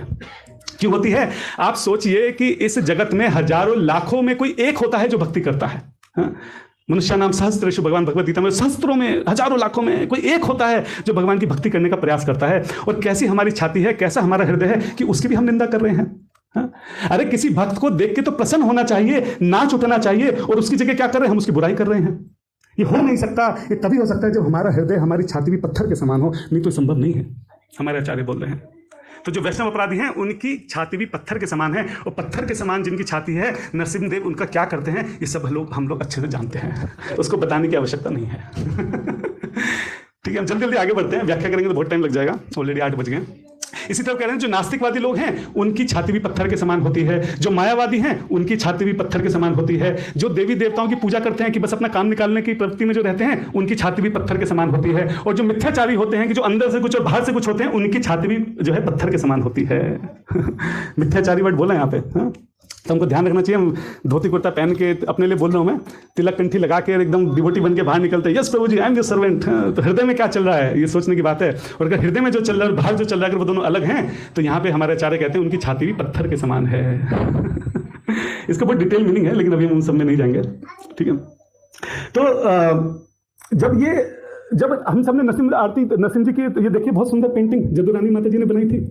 तो ये पेंटिंग बनी कैसे थी, इसके बारे में बहुत सुंदर स्टोरी है। जब जदुरानी माता जी पेंटिंग बना रही थी, अब वो तो वेस्टर्न है, उनको तो वैसे नहीं पता कि नरसिम्हदेव जी कैसे हैं, कैसे दिखते हैं। तो प्रभुपाद जी उनको एक्सप्लेन कर रहे थे कि कैसे दिखते हैं, तो समझ में नहीं आ रही थी बात। तो प्रभुपाद जी क्या करते हैं, खुद नरसिम्हदेव बन जाते हैं, यूं करके खड़े होते हैं, ऐसे और ऐसे नहीं बन के लगो, ऐसे ही रहते, बनाओ ऐसे बनाओ। बहुत देर तक ऐसे रहते हैं। और जो प्रभुपाद जी के शिष्य गर्ग मुनि और भावानंद प्रभु जी जो हैं, वो वहां पे हिरण्यकशिपु बन के ले जाते हैं। तब जब प्रभुपाद जी के मुखमंडल को देखती हैं जदुरानी माता, वो जो भाव देखते हैं कि जिस तरह से प्रभुपाद जी यूं कर रहे हैं, क्या आप समझाना चाह रहे, वहां से उनको समझ में आता है कि नरसिम्हदेव जी कैसे रहे होंगे। और तब जो है इतनी सुंदर पेंटिंग जो है नरसिम्हदेव जी की हमारे सामने जो है प्रकट होती है। आज पूरी दुनिया में पेंटिंग है। तो पेंटिंग जब बनाई जा रही थी, सोचिए प्रभुपाद जी यूं करके खड़े हुए थे पूरा, और जब पेंटिंग बनाई प्रभुपाद जी ने देखा, प्रभुपाद जी ने कहा मोर ब्लड, खून की कमी है। तो जदुरा जी आखिरी देख रही, अरे जदुरानी माता जी ने सुना था भगवान बहुत सुंदर हैं, कोमल हैं, मधुर हैं, एक तो मैंने पता नहीं क्या बनवा दिया, और ऊपर से कह रहे मोर ब्लड, खून की कमी है। तो प्रभुपाद जी कहते हैं कि सच बात तो यह है कि भगवान जो भी रूप धारण करते हैं वो एकदम परफेक्ट होता है। वो उसकी ऐसी परिकाष्ठा होती है कि उससे ऊपर कोई विचार भी नहीं कर सकता कि कुछ हो सकता है। जब वो मर्यादा पुरुषोत्तम के रूप में आते हैं तो मर्यादा की ऐसी स्थापना करते हैं, ऐसी परिकाष्ठा रखते हैं कि सब लोग जो है भौचक्के रह जाते हैं कि ऐसे कैसे, इतनी मर्यादा, उससे ऊपर कोई विचार भी नहीं कर सकता कि इससे ऊपर कुछ संभव भी है। जब चैतन्य महाप्रभु भक्त के रूप में आते हैं तो भक्त का ऐसा उदाहरण रखते हैं कि पूरा जगत देखता रह जाता है। कहीं की दिनों तक रो रहे हैं, तड़प रहे हैं, दीवारों में सर मार रहे हैं, शरीर घिस रहे हैं, समझ नहीं आते कि कैसी भक्ति है, ऐसी परिकाष्ठा। इसी प्रकार जब भगवान नरसिम्हदेव के रूप में आते हैं, उग्र रूप में आते हैं, तो उग्रता का ऐसा वहां पे मापदंड स्थापित करते हैं कि उससे ऊपर कोई सोच भी नहीं सकता है।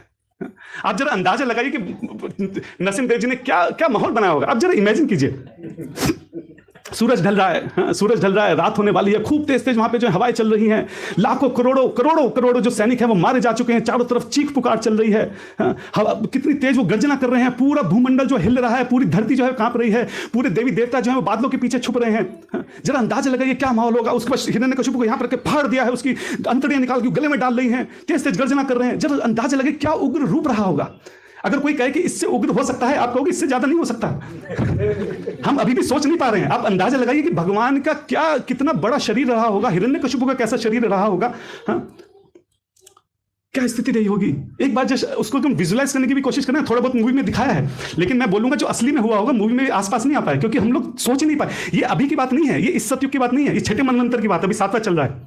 एक मनवंतर में 1000 दिव्य युग होते हैं, तो बहुत पहले की बात है ये। उस समय में आप सोचिए कि कैसा एक व्यक्ति रहा होगा हिरण्यकशिपु का, जो पूरा ब्रह्मांड जिससे कांप रहा है, उसको भगवान अपनी लैप पे बिठा के अपनी गोदी में बिठा के फाड़ रहे हैं, कैसी गर्जना रही होगी। तो जब भगवान उग्र होते हैं तो ऐसी परिकाष्ठा स्थापित करते हैं कि उससे ऊपर कोई विचार भी नहीं कर सकता। जो भी भगवान रूप धारण करते हैं वो एकदम परफेक्ट करते हैं, उससे ऊपर नहीं हो सकता बस फिर कुछ। ऐसा हमारे आचार्य हमको बता रहे हैं, और हमारे आचार्य इसी बात को इस तरीके से भी समझा रहे हैं। आप समझिए कि हिरण्यकशिपु को मारना कोई हल्की बात नहीं थी। अगर वो किसी अस्त्र शस्त्र से नहीं मरेगा, ये एक बात है, लेकिन अगर इस बात को हम 2 मिनट के लिए साइड में रखें, इतने शक्तिशाली किसी व्यक्ति को मारने के लिए जिस अस्त्र शस्त्र का भी अगर कोई इस्तेमाल करे तो वो इतना भारी होगा। अगर कोई बम, मान लो कोई न्यूक्लियर बम फोड़े, अरे पूरी धरती खत्म हो जाएगी। इस तरह ऐसे व्यक्ति को मारने के लिए, ऐसे दानव को मारने के लिए अगर किसी अस्त्र का इस्तेमाल करना पड़े तो इतना मजबूत होता कि पूरा शायद ब्रह्मांड ही खत्म हो जाता। जैसे मान लो कैंसर है, किसी को ट्यूमर है, ट्यूमर अगर सावधानी से बाहर ना निकाला जाए तो पूरा व्यक्ति मर सकता है। इसी तरह जो हिरण्यकशिपु है पूरे ब्रह्मांड में इतनी बड़ी शक्ति के रूप में था कि उसको मारने के लिए अगर कोई अस्त्र का इस्तेमाल किया जाता तो वो इतना ताकतवर होता कि शायद पूरा ब्रह्मांड ही खत्म हो जाता।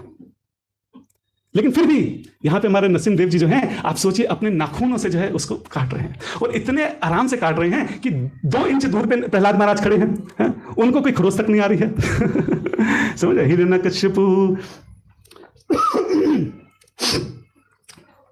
अच्छा, तो यहां पे हमारे आचार्य लिखते हैं कि क्या इनका नरसिंहदेव जी का लड़ने का क्या तरीका है कि इतने बड़े दैत्य को केवल अपने नाखूनों के नख से जो है चीर के अलग कर दिया। जिसको बड़े बड़े अस्त्रों से भी नहीं मारा जा सकता था, उसको केवल अपने नाखूनों से चीर दिया, फाड़ दिया नरसिंहदेव भगवान ने। ऐसा हमारे आचार्य हमको यहां पे बता रहे हैं। तो अभी जब हम इस लाइन को पढ़े, हिरण्यकशिपुर्वक्षः शीलटंकान कालाय, तो अभी हम ये देखें कि हमारे अंदर भी जो है ज़्यादा से ज़्यादा धन को प्राप्त करने का जो लोभ है, हमारे अंदर भी जो इंद्रिय तृप्तियों की इच्छाएं हैं, हम भगवान से बोलें कि हे प्रभु, हमारे हृदय में भी ऐसे बहुत सारे छोटे छोटे हिरण्यकशिपु हैं, बहुत सारे इच्छाओं के रूप में जो है हिरण्यकशिपु विराजमान है। कृपया करके आप अपने सुंदर नाखूनों से उनको चीर कर हमारे हृदय से बाहर निकाल दीजिए, हमारे हृदय को खाली कर दीजिए, ताकि उसमें भगवान के प्रति जो प्रेम का अमृत है उसको डाला जा सके। तो जब भी हम लाइन पढ़े तो इस तरह का भाव अपने भगवान के सामने रखें कि जैसे आपने हिरण्यकशिपु का वध किया, इसी तरह मेरे अंदर भी जो काम, क्रोध, लोभ, मोह, मद, मात्सर्य है, ये जो छोटे छोटे हिरण्यकशिपु हैं, आप कृपया इसको भी अपने नाखूनों से चीर कर बाहर निकाल दीजिए। ऐसा भाव जो है हमको यहाँ पे रखने के लिए हमारे आचार्यों ने हमको बताया है। फिर आगे बढ़ते हैं। हितो नरसिंहा परतो नरसिंहा, हितो नरसिंहा परतो नरसिंहा। आप सोचिए, अगर मान लो कोई मछली है, तो मछली जो है अगर वो अपने चारों तरफ देखे उसको केवल एक ही चीज दिखाई देगी, पानी। अगर वो अपने लेफ्ट में देखे, राइट में देखे, ऊपर नीचे आगे कहीं भी देखे तो उसको क्या दिखाई देगा? सिर्फ पानी। तो यहाँ पे वही चीज हमारे आचार्य बोल रहे हैं, इतो नरसिम्हा परतो नरसिम्हा। अरे मैं यहाँ देखूं तो नरसिंहदेव हैं, मैं यहाँ पे देखूं तो नरसिंहदेव हैं, मैं आगे देखता हूँ तो नरसिंहदेव हैं, मैं पीछे देखता हूँ तो नरसिंहदेव हैं, मैं ऊपर देखूं, नीचे देखूं, यहाँ देखूं, चाहे वहां देखूं, कहीं भी देखूं, मुझे केवल जो है नरसिंहदेव जी जो है वो दिखाई दे रहे हैं। ये यहाँ पे इसका अर्थ है, लिटरल मीनिंग जो है। भगवद गीता में 6.30 में भगवान श्री कृष्ण एक वर्ष बोलते हैं, यो माम पश्यति सर्वत्र सर्वम च मयि पश्यति। जो भक्त, मेरा जो भक्त है वो हर परिस्थिति में, हर वस्तु में मुझे देखता है और मेरे ही अंदर हर वस्तु को देखता है। तो वही जो लाइन है भगवद गीता की, वो यहाँ पे हमें इस फ्रेज में, इस वाक्य में, इस पंक्ति में हमको देखने को मिलती है।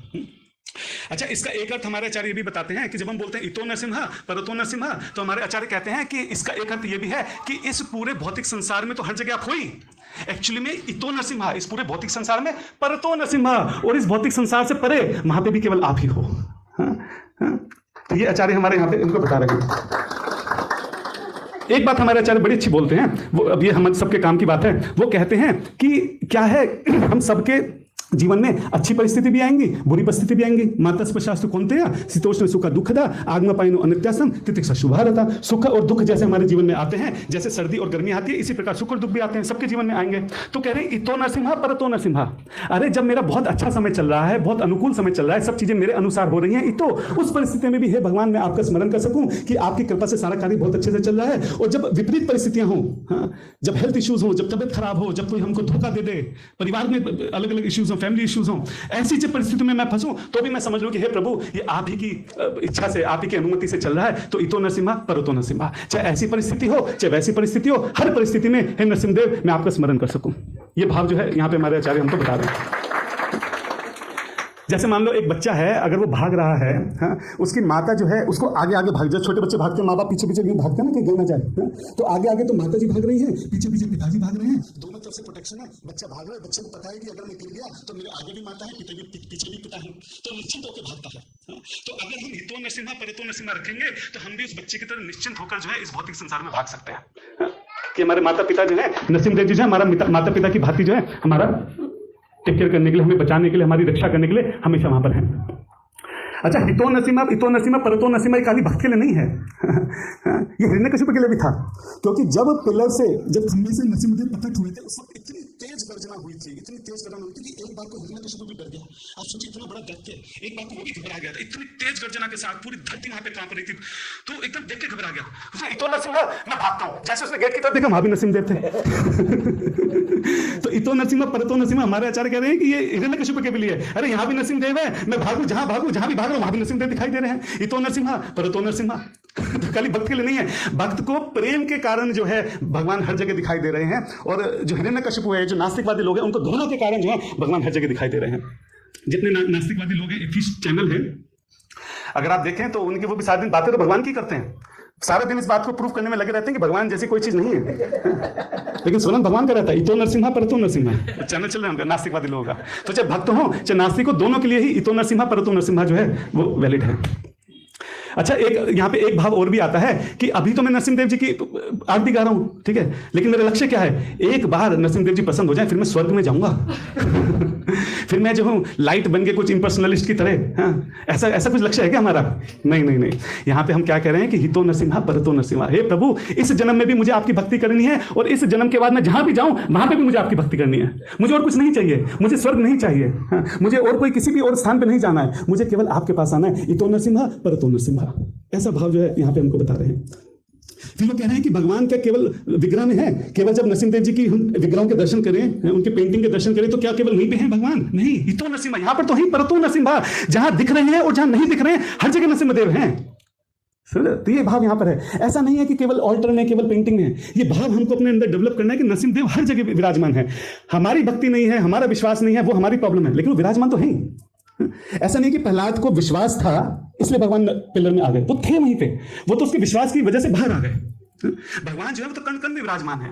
7वें अध्याय में भगवान बोल रहे हैं कि जो पूरी सृष्टि है ये उन्हीं की एक्सपेंशन है। तो भगवान है हर जगह, हम नहीं मानने को तैयार है, हमारी प्रॉब्लम है, हमें विश्वास नहीं हो पा रहा है। हितो नरसिम्हा परतो नरसिम्हा, हर जगह नरसिम्हदेव जी जो है विराजमान है। प्रहलाद महाराज को विश्वास था, उन्होंने अपने विश्वास से उनको पुकारा तो बाहर आ गए। हमें विश्वास ही नहीं है तो अलग बात है। अच्छा, एक हमारे आचार्य एक बहुत सुंदर बात कहते हैं, वो कहते हैं कि इतो नरसिम्हा परतो नरसिम्हा का एक अर्थ ये भी है कि भगवान ही साधना है और भगवान ही साध्य है। भगवान ही साधना है। नरसिम्हदेव जी की जो मैं आरती कर रहा हूं, जो पूजा कर रहा हूं, जो भगवान के नाम का जप कर रहा हूं, यही मेरी साधना है, और इसी साधना का फल स्वरूप जो मेरा साध्य है वो भी नरसिम्हदेव जी है। इतो नरसिम्हा, तो बेसिकली यहाँ पे जो है ना 360 डिग्री विजन दे दिया। मतलब आप अपने कहीं भी देखो, ऊपर नीचे आगे पीछे इधर उधर पीछे ऊपर कहीं भी देखो, आपको हर जगह नरसिम्हदेव हैं। तो इसका एक अर्थ ये भी है, प्रैक्टिकल रूप में हम क्या कर सकते हैं कि नरसिम्हदेव जी को केवल मंदिर में या केवल ऑल्टर में या केवल विग्रह में ना देखें, अपने ऑफिस में, अपने घर में, अपने जीवन की हर सिचुएशन में हम नरसिम्हदेव जी को देखने का प्रयास करें, उसकी आदत डालें, कोशिश करें, बार बार अपने मन को समझाएं, धीरे धीरे समझाएंगे, कोशिश करेंगे, भगवान से प्रार्थना करेंगे, तो भगवान हमको स्मृति एक दिन दे देंगे कि तब क्या होगा कि इतो नरसिम्हा परतो नरसिम्हा, मैं जहां देखूंगा, जिस व्यक्ति, वस्तु, स्थान में, परिस्थिति में, हर जगह जो है मुझे नरसिम्हदेव जी के दर्शन देंगे। तो जब हम भगवान से ये प्रार्थना करें कि हितो नरसिम्हा परतो नरसिम्हा, ऐसा भाव हमारे अंदर आना चाहिए कि हे प्रभु कुछ ऐसा कर दो कि हर जगह मुझे जो है केवल आप ही दिखाई दो। तो ये भाव हमारे अंदर यहाँ पे होना चाहिए कि जैसे कई बार हम ग्लास पहनते हैं, मान लो रेड कलर का ग्लास पहना है, तो हर चीज लाल दिखाई देती है ना। तो ऐसे में नरसिम्हदेव जी का ग्लास पहनना है। नरसिम्हदेव जी का ग्लास पहनने से क्या होगा, जहां भी देखेंगे हर जगह नरसिम्हदेव दिखाई देंगे, हर एक भक्त के अंदर नरसिम्हदेव दिखाई देंगे। है तो ही, हम देखें ना देखें, जो मैं पॉइंट बोल रहा हूं है तो ही, लेकिन वो दिखाई भी देंगे। कोई भक्त नहीं भी है तो भी उनके अंदर नरसिम्हदेव दिखाई देंगे। चलो आगे बढ़ते हैं फटाफट, 8:15 हो गए हैं। यतो यामी ततो नरसिंहा, यतो यामी ततो नरसिंहा। अच्छा, हमने बात किया था कि अगर कोई वर्ड रिपीट हो रहा है तो इसका मतलब उसके ऊपर ध्यान देने की, अगर शास्त्रों में कहीं भी कोई चीज रिपीट हो रही है, मतलब ध्यान दो, कुछ बहुत इंपॉर्टेंट बात बोल रहे हैं तभी रिपीट कर रहे हैं वहां पे, तो यहाँ पे यतो वर्ड को रिपीट कर दिया। कहने का अर्थ है कि कहीं पर भी तुम चले जाओ वहीं पर नरसिंहदेव तुम्हें प्राप्त होंगे। हाँ? जैसे मान लो, जैसे बचपन में क्या होता था, हम गाड़ी में जा रहे हैं, तो हम क्या करते थे, कई बार सूरज को, कई बार चांद को देखते थे, हमें ऐसा लगता था भाई हम तो जा रहे हैं, ये चांद भी हमारे साथ साथ ही चल रहा है। बचपन में ऐसा सोचते थे। तो जो पहला है इतो नरसिम्हा परतो नरसिम्हा, वहां पे क्या है कि हम एक ही जगह पर खड़े होकर जहां देख रहे हैं वहां नरसिंहदेव दिखाई दे रहे हैं। दूसरी पंक्ति में क्या भाव है कि खड़े ही रहने की जरूरत नहीं है, अगर हम कहीं जाएंगे तो नरसिंहदेव पीछे पीछे हमारे साथ चलेंगे। या तो और कहीं पर भी जाएं, या तो जो रिपीट किया है उसका मतलब है कि कहीं पर भी जाएं। ऐसा नहीं कि केवल मंदिर में जाएंगे तो कहीं पर भी जाएं, कितनी भी दूर जाएं, हर जगह जहां पे भी हम जाएंगे वहां पे नरसिंहदेव जी जो है वो हमको हमारे साथ साथ चलेंगे। ये बिल्कुल ऐसा है कि मान लो एक छोटा बच्चा जो है पार्क में भाग रहा है, हाँ? लेकिन उसको पता है कि मेरी माता की नजर हमेशा मेरे ऊपर है, जरूरत पड़ने पे एक सेकंड में दौड़ के आ जाएगी। हाँ? कहीं पर भी बच्चा भाग जाए, अपनी माँ की नजर से ओझल नहीं हो सकता। हाँ? उसको विश्वास रहता है। तो यही विश्वास हमारे अंदर कि हम भाग के कहीं भी चले जाए इस भौतिक संसार में, नरसिंहदेव जी जो है उनकी नजर जो है वो हमेशा हमारे ऊपर रहेगी। हाँ? हमारे आचार्य एक बहुत अच्छी बात और कहते हैं, वो कहते हैं कि आप ये समझिए कि कितने अनंत जन्मों से हम लोग पुनरपि जननम पुनरपि मरणम इस चक्कर में फंसे हुए हैं। कितनी योनि में, 84 लाख, हर एक योनि में अनंत बार हम लोग जन्म ले चुके हैं। कितना बड़ा हमने यात्रा तय करी है, आज तक नरसिंहदेव ने कभी हमारा साथ नहीं छोड़ा। परमात्मा के रूप में हर जगह, हर योनि में, हर परिस्थिति में वो हमारे साथ खड़े हैं। तो परमात्मा के रूप में आप देखिए तो नरसिंहदेव जी ने कभी हमारा साथ नहीं छोड़ा, हर वक्त हर सेकंड वो हमारे साथ खड़े हैं। अच्छा, कहते हैं कि ब्रज में, हमारे आचार्य बड़ा अच्छा उदाहरण देते हैं। वो कहते हैं कि ब्रज में क्या है कि जो गैया हैं वो इधर, गैया को ब्रज में बांध के तो रखते नहीं, ऐसा तो है नहीं कि रस्सी से बांध के रखते हैं, वो अपनी इच्छा से कहीं भी चले जाती हैं। हाँ? तो गैया जो है इधर उधर भागती हैं घास खाने के लिए, और कृष्ण की नजर हर एक गैया के ऊपर रहती है। लेकिन अगर कहीं शेर, चीता है, कोई ऐसा हिंसक पशु वहां पे आ जाए तो कृष्ण जी भाग के एकदम जो है अपनी गैया और उस पशु के बीच में आके खड़े हो जाते हैं उसकी रक्षा के लिए। तो जैसे कृष्ण की नजर अपनी गैयाओं पर रहती है, इसी तरह नरसिंहदेव जी की नजर जो है सभी अपने भक्तों के ऊपर रहती है। क्षण भर के लिए भी वो जो अलग नहीं होते हैं, और कभी भी अगर विपत्ति आए, कुछ भी आए, तो वहीं पे आके एकदम से खड़े हो जाते हैं। एक बड़ी अच्छी स्टोरी है। साउथ अफ्रीका में एक छोटी सी बच्ची थी, उसको संभव बचपन से नरसिंहदेव जी से बहुत प्रेम था। तो छोटे से नरसिंहदेव जी की जो डॉल है हमेशा उसको लगा के उसको जो घूमती रहती थी, नरसिंह आरती गाती रहती थी, उसको बड़ा प्रेम था नरसिंहदेव जी से। तो एक बार की बात है कि घर के से वो एकदम भागी रोड की तरफ, जैसे कई बार बच्चे एकदम भाग जाते हैं, और सामने से ट्रक आ रहा था और उनके पिताजी ऊपर से ही देख रहे थे, और ट्रक ने एकदम से उस बच्ची को मारा। और जैसे ही मारा, उसके पिताजी एकदम, उनके हाथ पांव फूल के कांपने लगे, भागे एकदम से रोड की तरफ, और भाग के देखे कहाँ, वो ट्रक वाला तो मार के भाग गया था। बच्ची को ढूंढा, बच्ची टकरा के बहुत दूर जाके गिरी थी और बेहोश हो गई थी बच्ची। उसको फटाफट से जो हॉस्पिटल लेके गए, उनको लगा क्या हो गया, आज तो अनहोनी हो गई बहुत बड़ी। अच्छा, हॉस्पिटल लेके गए, डॉक्टर ने उसको फटाफट से देखा तो वो बेहोश हो गई थी, वो होश में आ गई। और डॉक्टर कह रहा है कि आप सच में, आप जैसा बता रहे हैं कि ट्रक ने मारा, ऐसे ऐसे हुआ, ऐसा तो कुछ नहीं दिख रहा है, ये तो बच्ची बिल्कुल ठीक है, बस घबरा के बेहोश हो गई थी। ये तो ऐसा लग रहा है कि शायद किसी हिंसक पशु ने इसको पंजा मारा है, इसके पेट के पास जो है नाखून के निशान है। तो उसके पिता एकदम दंग रह जाते हैं, इतना बड़ा ट्रक ने मारा, बच्ची इतनी दूर जाके गिरी, और खरोच तक नहीं है, खरोच मतलब बस वो खाली नाखून के निशान थे। तो यहां से उनके पिताजी, ये सच्ची घटना बता रहा हूं मैं आपको, साउथ अफ्रीका की है ये। यतो यामी ततो नरसिम्हा, जहां पे भी जाते हैं नरसिंहदेव, जैसे अगर कोई भी, जैसे कृष्ण का मैं एग्जांपल दे रहा हूं, कोई भी हिंसक पशु जो है गाय के पास आने का प्रयास करता है तो भगवान श्री कृष्ण बीच में आके खड़े हो जाते हैं। इसी तरह अगर किसी भी कोई भी ऐसी परिस्थिति आती है जो हमारे अनुकूल नहीं है, तो नरसिंहदेव जी जो है हमारी रक्षा के लिए वहीं पे आकर खड़े हो जाते हैं।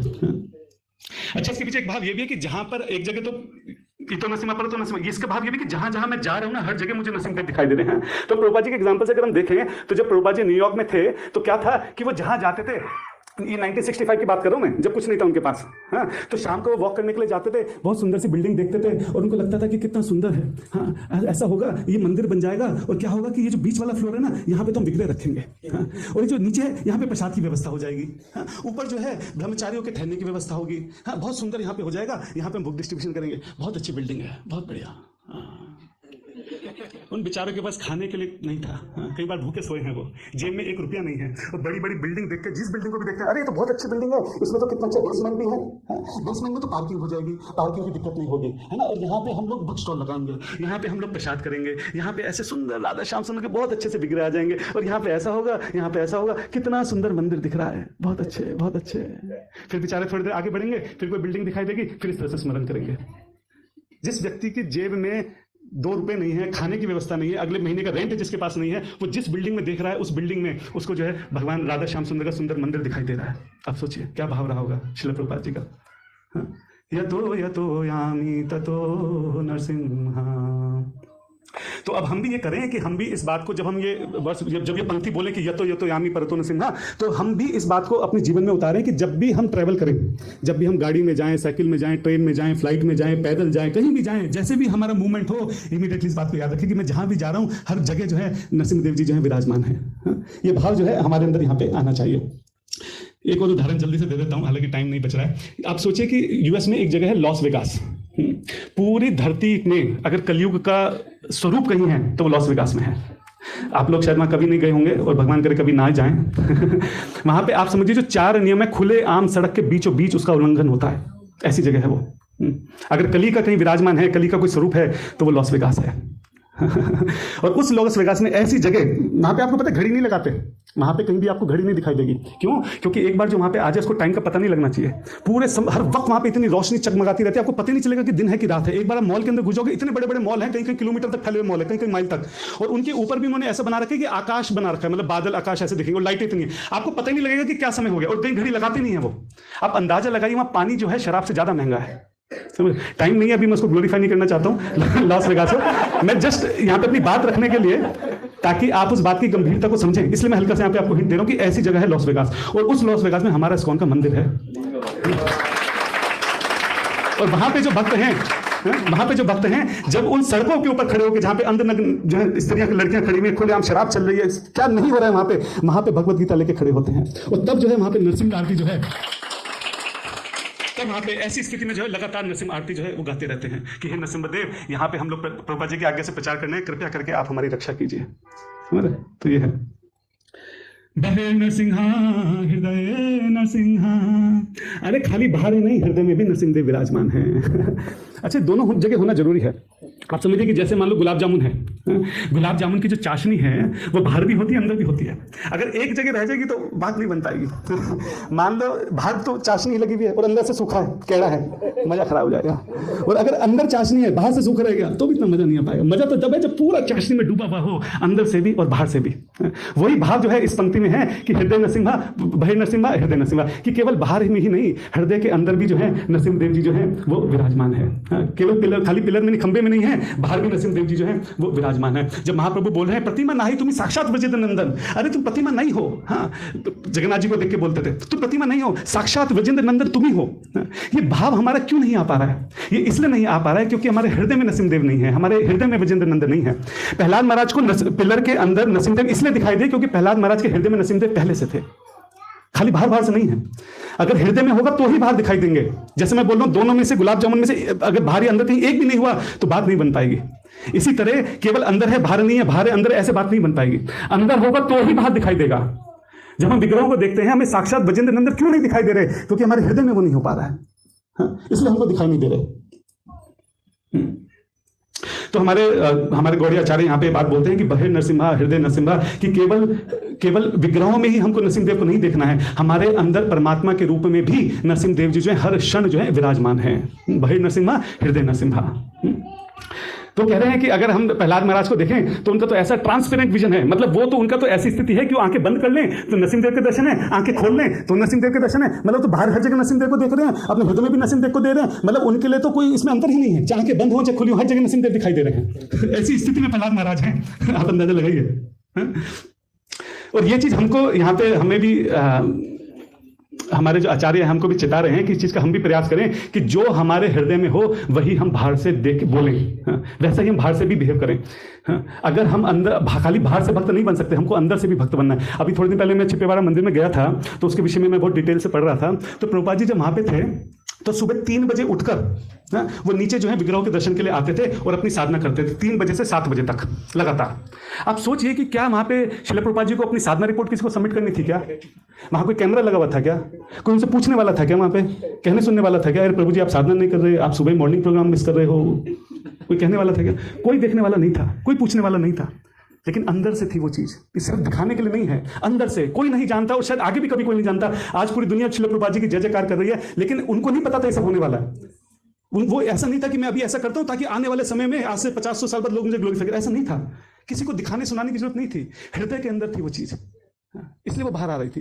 तो यही भाव हमको अपने अंदर रखना है कि दिखाने का विषय नहीं है हृदय नरसिम्हा, पर तो बाहर नरसिम्हा हृदय नरसिम्हा। जैसे नरसिंहदेव को हम बाहर दिखाने की कोशिश करें कि हम भक्त हैं, वैसे हमें अंदर भी उस चीज को डेवलप करना है। हमारे आचार्य इस चीज को हमको समझाते हैं यहाँ पे। तो जब हम इस बात को रखें, जब इस पंक्ति को हम बोलें कि बहिर नरसिम्हा हृदय नरसिम्हा, यही प्रार्थना भगवान से करें कि हे प्रभु, जैसे मैं बाहर सबके सामने एक भक्त बनकर रहता हूं, कृपया करके सच में भी मुझको ऐसा ही भक्त बना दीजिए। जैसा व्यवहार में बाकी सब लोगों के साथ करता हूं, बाकी सब भक्तों के साथ करता हूं, ऐसा ही व्यवहार में अपने घर के सदस्यों के साथ भी करूं, मुझे ऐसा बना दीजिए। जैसी बड़ी बड़ी बातें मैं सामने जाके बोलता हूं कि आई एम योर इनसिग्निफिकेंट सर्वेंट, कृपया करके मेरे हृदय को ऐसा बना दीजिए कि मैं सच में वैसा महसूस कर सकूं। हाँ, तो ये प्रार्थना जो है हम भगवान के सामने कर सकते हैं। मुझे कोई बता रहा था एक बड़ा अच्छा इंसिडेंट कि एक बार परम पूज्य राधानाथ स्वामी महाराज जी जो थे, वो किसी को लेटर टाइप करने के लिए बोल रहे थे, तो भक्त वहाँ पे टाइप कर रहा था। प्रभुपाद जी ने बोला, उन्होंने महाराज जी ने बोला कि लिखो प्लीज एक्सेप्ट माय हम्बल ओबेइसेंस। उन्होंने लिख दिया PAMHO। तो महाराज ने कहा कि ये क्या है? तो उन्होंने बोला महाराज ये प्लीज एक्सेप्ट माय हम्बल ओबेइसेंस होता है। तो उसने बड़े उससे होता है कि महाराज को पता नहीं, मैं बता देता हूँ। तो महाराज जी इसका मतलब यही होता है। तो महाराज ने कहा कि लेकिन मैंने तो तुमको ये नहीं बोला, मैंने तुमको बोला लिखो प्लीज एक्सेप्ट माय हम्बल ओबेइसेंस। तो उसने क्या करा, उसने कुछ एक चीज और करी थी, मैं भूल रहा हूँ। हाँ, उसने क्या करा कि एक दूसरा कॉपी खुली थी, वहां से कॉपी करा और यहाँ पे पेस्ट कर दिया। Please accept my humble obeisance. महाराज ने कहा तुमने टाइप तो करा नहीं। अरे महाराज वो यहाँ पे था ना, मैंने कॉपी पेस्ट कर दिया। तो एक ही बात है। महाराज ने कहा तुम समझ नहीं रहे हो, जब तुम टाइप करते हो प्लीज एक्सेप्ट माय हम्बल ओबेइसेंस, मैं एक्चुअली में अपने हृदय से उसको हम्बल ओबेइसेंस कर रहा हूँ, अपने हृदय से उसको प्रणाम कर रहा हूँ। तो तुमने जो कॉपी पेस्ट कर दिया, शॉर्टकट कर दिया, वो भाव नहीं आ पाया वहां पे। तो वही मैं बात बोल रहा हूँ, बड़ी बड़ी मैं खुद भी गलती कर रहा हूँ, मैं ऐसा नहीं, लेकिन बात वही है कि हम लोग जो हैं, जो सिर्फ एक रिचुअल की तरह फॉलो करते हैं या और सर्वेंट की बड़ी बड़ी बातें यहाँ पे बोल देते हैं, वो जरूरी है, वो एटिकेट्स के लिए जरूरी है। हमारा भक्त समाज में एक एटिकेट दिखना चाहिए भक्तों के बीच में, और बोलते बोलते एक दिन हृदय में आएगी वो चीज। मैं ये नहीं कह रहा कि वो गलत है, मैं कह रहा हूँ कि लेकिन उसको खाली वहीं तक सीमित ना रखें। भगवान से प्रार्थना करें कि ये सब जो हम बाहर से हमको सिखाया गया है, धीरे धीरे वो हमारे हृदय में भी डेवलप हो, तब उस चीज का फायदा है। ये बात मैं बोलना यहाँ पे चाह रहा हूँ। नरसिंहमदिं शरणां प्रपते। अब सोचिए, मान लीजिए कि अगर मान लो कि बाहर जो है बहुत बड़े बड़े जो है बम गिर रहे हैं, मान लो अगर बाहर कुछ ऐसा हो जाए कि पल्ले हो रही है, बड़े बड़े बम को ऐसा कुछ गिर रहे हैं, बड़े बड़े पत्थर कुछ गिर रहे हैं, ओले गिर रहे हैं, तो क्या एक छोटा सा छाता जो है हमको उससे बचा सकता है? नहीं बचा सकता। हमको क्या करना पड़ेगा? बम शेल्टर में जाना पड़ेगा, स्पेशली जो डिजाइन है, इस तरीके से डिजाइन है। तो हमारे आचार्य हमको बता रहे हैं कि हमारे इस दुनिया की जो जिन परिस्थितियों से कई बार हम जूझते हैं, कई बार मेडिकल इशू आ जाता है, एक्सीडेंट हो जाता है, अभी कोविड हम सब गो थ्रू हुए हैं, और हम सब ने देखा कि कितना पैसा और कितने डॉक्टर ने हमको बचा लिया उस वक्त, उस स्थिति में। तो क्या कह रहे हैं कि हमारे आचार्य बोल रहे हैं कि जिन स्थिति से हम लोग गो थ्रू होते हैं, हमारे पैसा, हमारा धन, हमारे कॉन्टैक्ट्स और डॉक्टर जो है वो उस अम्ब्रेला के समान है, उस छाते के समान है, वो हमको बचा नहीं पाएंगे। हमको बम शेल्टर की जरूरत है, हमको नरसिम्हदेव जी की जरूरत है, वो हमारी रक्षा करेंगे। नरसिम्हम आदिम शरणम प्रपते। हे नरसिम्हदेव, मैं आपकी शरण लेता हूँ। हे आदि नरसिम्हदेव, मैं आपकी शरण लेता हूँ। यहाँ पे जो आदि वर्ड है ना, आदि पुरुषम तम हम बजामी, जो ओरिजिनल है, जो भगवान, जो सबसे पुराने, जो सबसे आदि हैं, कॉज ऑफ ऑल कॉजेज, सब कारण कारणम जो है, उन भगवान की बात हो रही है। यानी कि यहाँ पे बताया जा रहा है कि नरसिम्हदेव हम किसी और को बुला नहीं, ऐसा नहीं किसी बच्चे का नाम नरसिम्हदेव रख दिया उसको बुला रहे हैं, हम उन भगवान की बात कर रहे हैं जो आदि हैं, जो पुराण, जो कृष्ण है, उन्हीं वही नरसिम्हदेव हैं जिनकी मैं यहाँ पे शरण ले रहा हूँ। उस भाव से यहाँ पे आदि वर्ड को जो है इस्तेमाल किया गया है। और भगवत गीता का जैसे भी हमने डिस्कस किया, प्रभु जी ने बहुत सुंदर तरीके से बताया कि पूरी भगवत गीता का सार क्या है? शरणागति। और यहाँ पे नरसिम्हा आरती हमारी खत्म हो रही है, आगे तो फिर वो जयदेव गोस्वामी की शुरू हो जाती है, जो व्यासदेव जी ने लिखी है, वो तो नरसिम्हा आरती यहीं तक है। तो जैसे भगवत गीता के अंत में भगवत गीता का सार दे दिया, इसी तरह नरसिम्हा आरती की अंतिम पंक्ति में पूरी भगवत गीता का सार जो है वहां पे भी उसके दर्शन होते हैं। नरसिम्हम आदिम शरणम प्रपदे। हे नरसिम्हदेव, हे आदि पुरुष, मैं आपकी शरण लेता हूँ। उसी तरीके से वो यहाँ पे बता दिया गया है। तो शरण लेना जो है ना, शरणागति, ये बहुत गूढ़ विषय है। ये इसकी व्याख्या करना बहुत मुश्किल भी है, बहुत डीप है, और बहुत अलग अलग एंगल से, अलग अलग कंटेक्स्ट में इसको हम लोग डिस्कस कर सकते हैं। अभी तो समय नहीं है, इसलिए डिटेल में नहीं जाएंगे।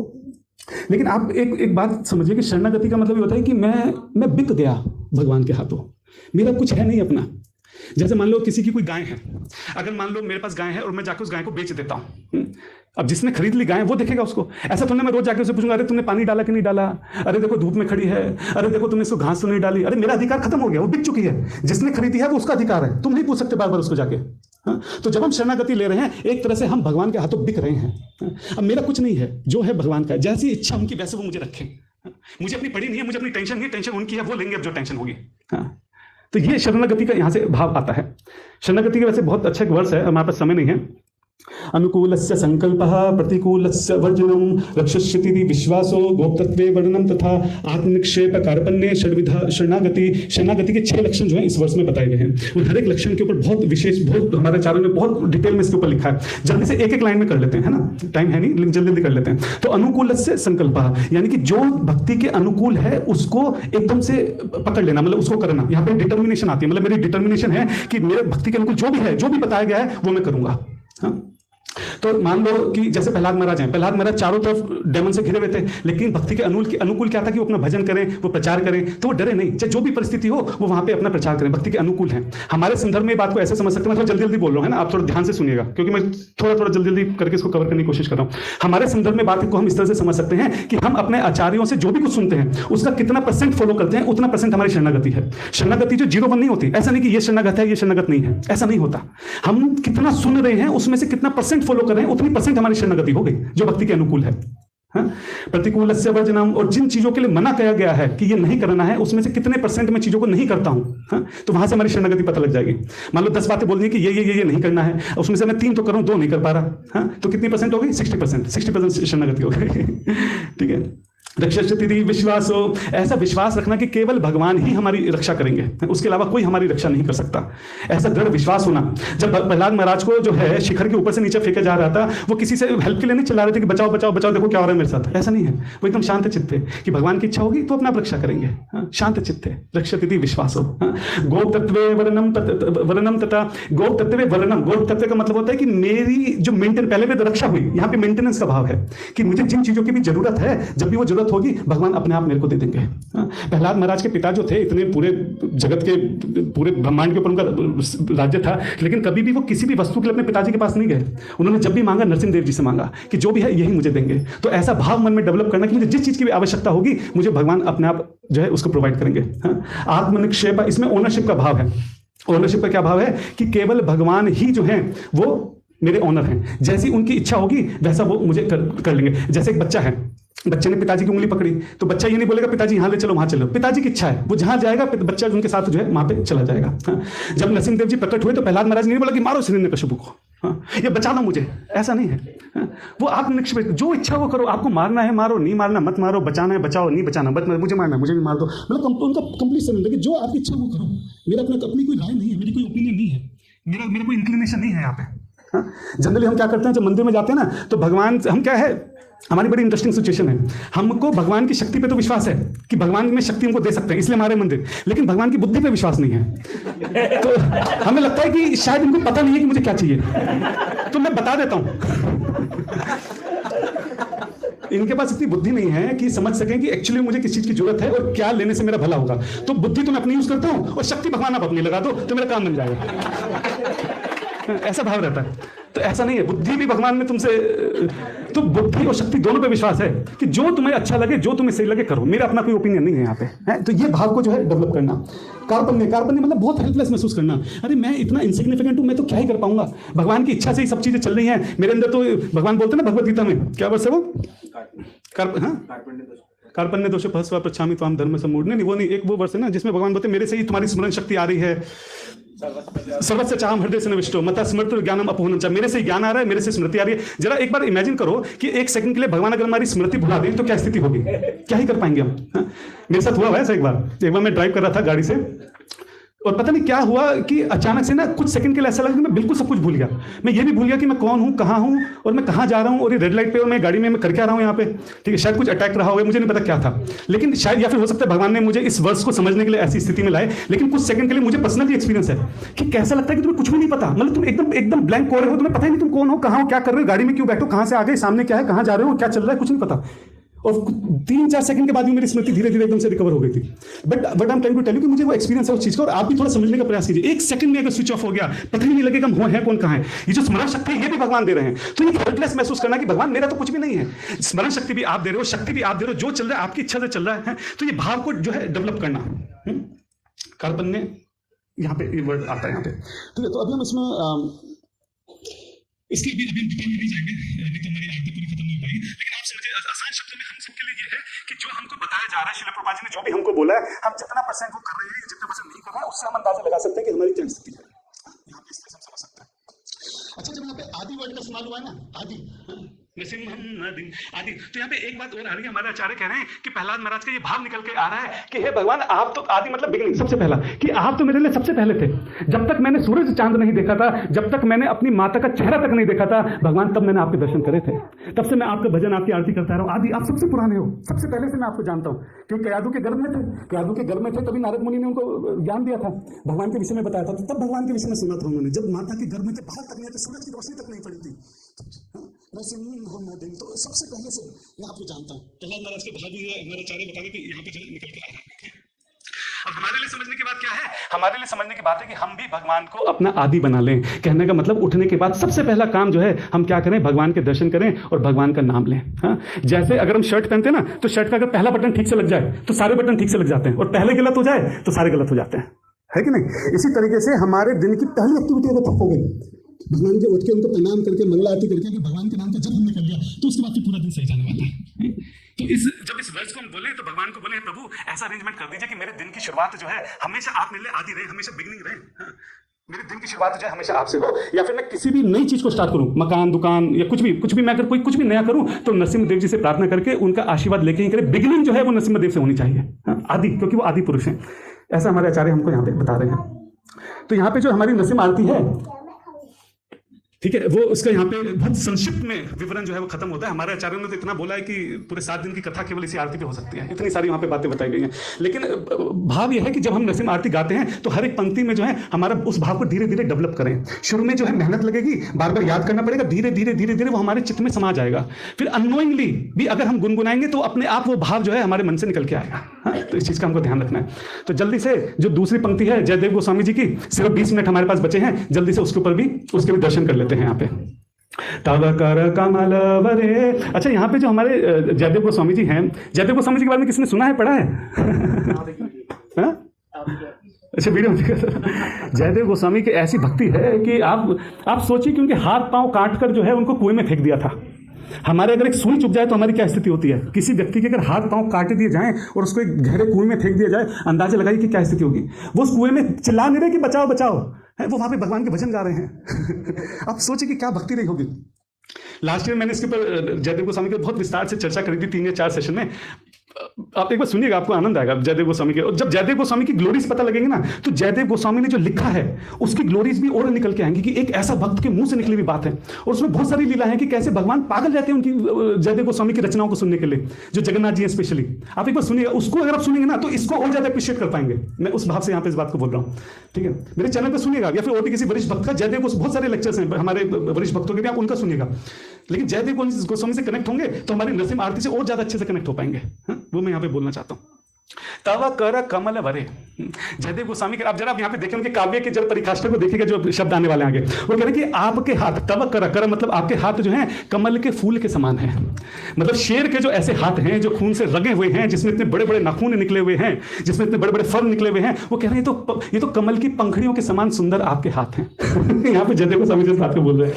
अच्छा, क्या भाव है इसका? कमल ही क्यों बोला? कमल इसलिए बोला कि अगर हम देखें जो कमल का फूल है ना, उसमें कमल की पंखड़ियां होती हैं, बहुत सुंदर, बहुत कोमल। हाँ? और उसमें क्या है कि नुकीले कांटे भी लगे होते हैं। तो कहना है कि भक्तों के लिए तो वो बहुत कोमल है, लेकिन जो नास्तिकवादी लोग हिरण्यकश्यप हैं, उसके लिए वो कांटों के समान है, उनके जो हाथ हैं। तो वही हाथ जब वो प्रहलाद महाराज के सर पे रखते हैं, उनको बहुत कोमल महसूस होता है, और वही हाथ जब हिरण्यकश्यप के गले में रखते हैं उसको कांटे के समान चुभता है। तो ये भाव जो है वहां पे आ रहा है। यद्यप विभूति मत सर्वम, भगवान भगवद गीता में बोलते हैं कि भगवान जो है, जितनी भी सृष्टि में सुंदरता है वो भगवान से ही आ रही। भगवान जो है वो सुंदरता के स्रोत हैं, रिसोर्स हैं। मतलब कुछ भी अगर सुंदर है ना, वो सुंदरता का अंश भगवान से आ रहा है। हाँ? तो वो इस स्थिति में भी, जब उनके पूरे हाथ खून से रंगे हुए हैं, जब वो पूरी धरती थर थर कांप रही है, हिरण्यकश्यप की अंतड़ियां उनके गले में पड़ रही हैं, हे प्रभु आप कितने सुंदर लग रहे हो, भुवन सुंदर लग रहे हो, पूरी धरती के you are the most beautiful person, समस्त सौंदर्य के सागर जो हैं प्रभु आप प्रतीत हो रहे हो। यहाँ पे जयदेव गोस्वामी का ऐसा भाव है, आप सोचिए। तो विपरीत लक्षण है यहाँ पे, जैसे यहाँ पे जो बोल रहे हैं जयदेव गोस्वामी कि एक भगवान का हाथ जो कमल की पंखड़ियों के समान कोमल है, वही भगवान का हाथ जो है वज्र के समान जो है कठोर है, इतना भारी है, इतना कठोर है, इतना मजबूत है। और वही हाथ जो है प्रहलाद महाराज के लिए कमल की पंखड़ियों के समान जो है कोमल बन गया है। बहुत सुंदर। अच्छा, इसमें वो कह रहे हैं कि आपके हाथ में जो खून लगा ना, वो जयदेव गोस्वामी को कैसा दिख रहा है? कह रहे हैं कि ऐसा लग रहा है कि जैसे किसी ने जो है लाल रंग का चंदन जो है आपके हाथों पे लगा दिया है और उससे आपके हाथों की सुंदरता जो है वो और ज्यादा बढ़ गई है। रक्त रूपी चंदन से जो आपके हाथ सने हुए हैं वो देखने में मेरे को जो है कमल के फूल की पंखड़ियों के समान लग रहे हैं। अब आप सोचिए, भगवान का हाथ जिसमें इतने बड़े बड़े नखून निकले हुए हैं, जो पूरा खून से सना हुआ है, जिसमें फ्लर है, वो कह रहे हैं कि कितना सुंदर रक्त का जो चंदन है वो आपके हाथ में लगा हुआ है प्रभु। ऐसी दृष्टि है यहाँ पे जयदेव गोस्वामी की। तो यहाँ पर जो है एक बात ये भी है कि जब हम भगवान के दर्शन करें ना, तो भगवान के चरण कमलों के दर्शन करते हैं, भगवान के सुंदर मुखमंडल के दर्शन करते हैं, लेकिन साथ साथ भगवान के जो हाथ हैं नरसिंहदेव जी के, एक बार उनके भी दर्शन करें। हाँ, यहाँ पे हमारे, मुझे बताया गया, अभी मैंने देखा कि हमारे जो ईस्ट ऑफ कैलाश के नरसिंहदेव जी हैं, उनके यहाँ पे फोटो रखी हुई है, उनके हाथ बड़े सुंदर यूं करके हैं। तो जरा आप एक बार उनके हाथों के दर्शन कीजिए। ये वो हाथ हैं जो भक्त के आंसू पूछ सकते हैं, ये वो हाथ हैं जो भक्त के सर के ऊपर बहुत कोमलता से, बहुत कृपा से, करुणा से रखे जा सकते हैं। और ये वो हाथ हैं, ये वो वज्र के समान हाथ हैं जो हमारे काम रूपी जो हिरण्यकशिपु जो हमारे हृदय में, उसको भी चीर कर बाहर निकाल सकते हैं। तो जब हम नरसिंहदेव जी के दर्शन करें और ये वाली पंक्ति जब बोलें तव कर कमल करें, तो उनके हाथों के ऊपर हमारी दृष्टि रहे और उनके हाथों से उनके ऊपर प्रार्थना रहे कि हे प्रभु, मेरे हृदय में जो काम रूपी वासना है ना हिरण्यकशिपु की, आप इसको भी चीर कर बाहर निकाल दीजिए। ऐसी भावना जो है हमारे अंदर यहाँ पे होनी चाहिए। अगली लाइन बहुत ज्यादा अद्भुत है।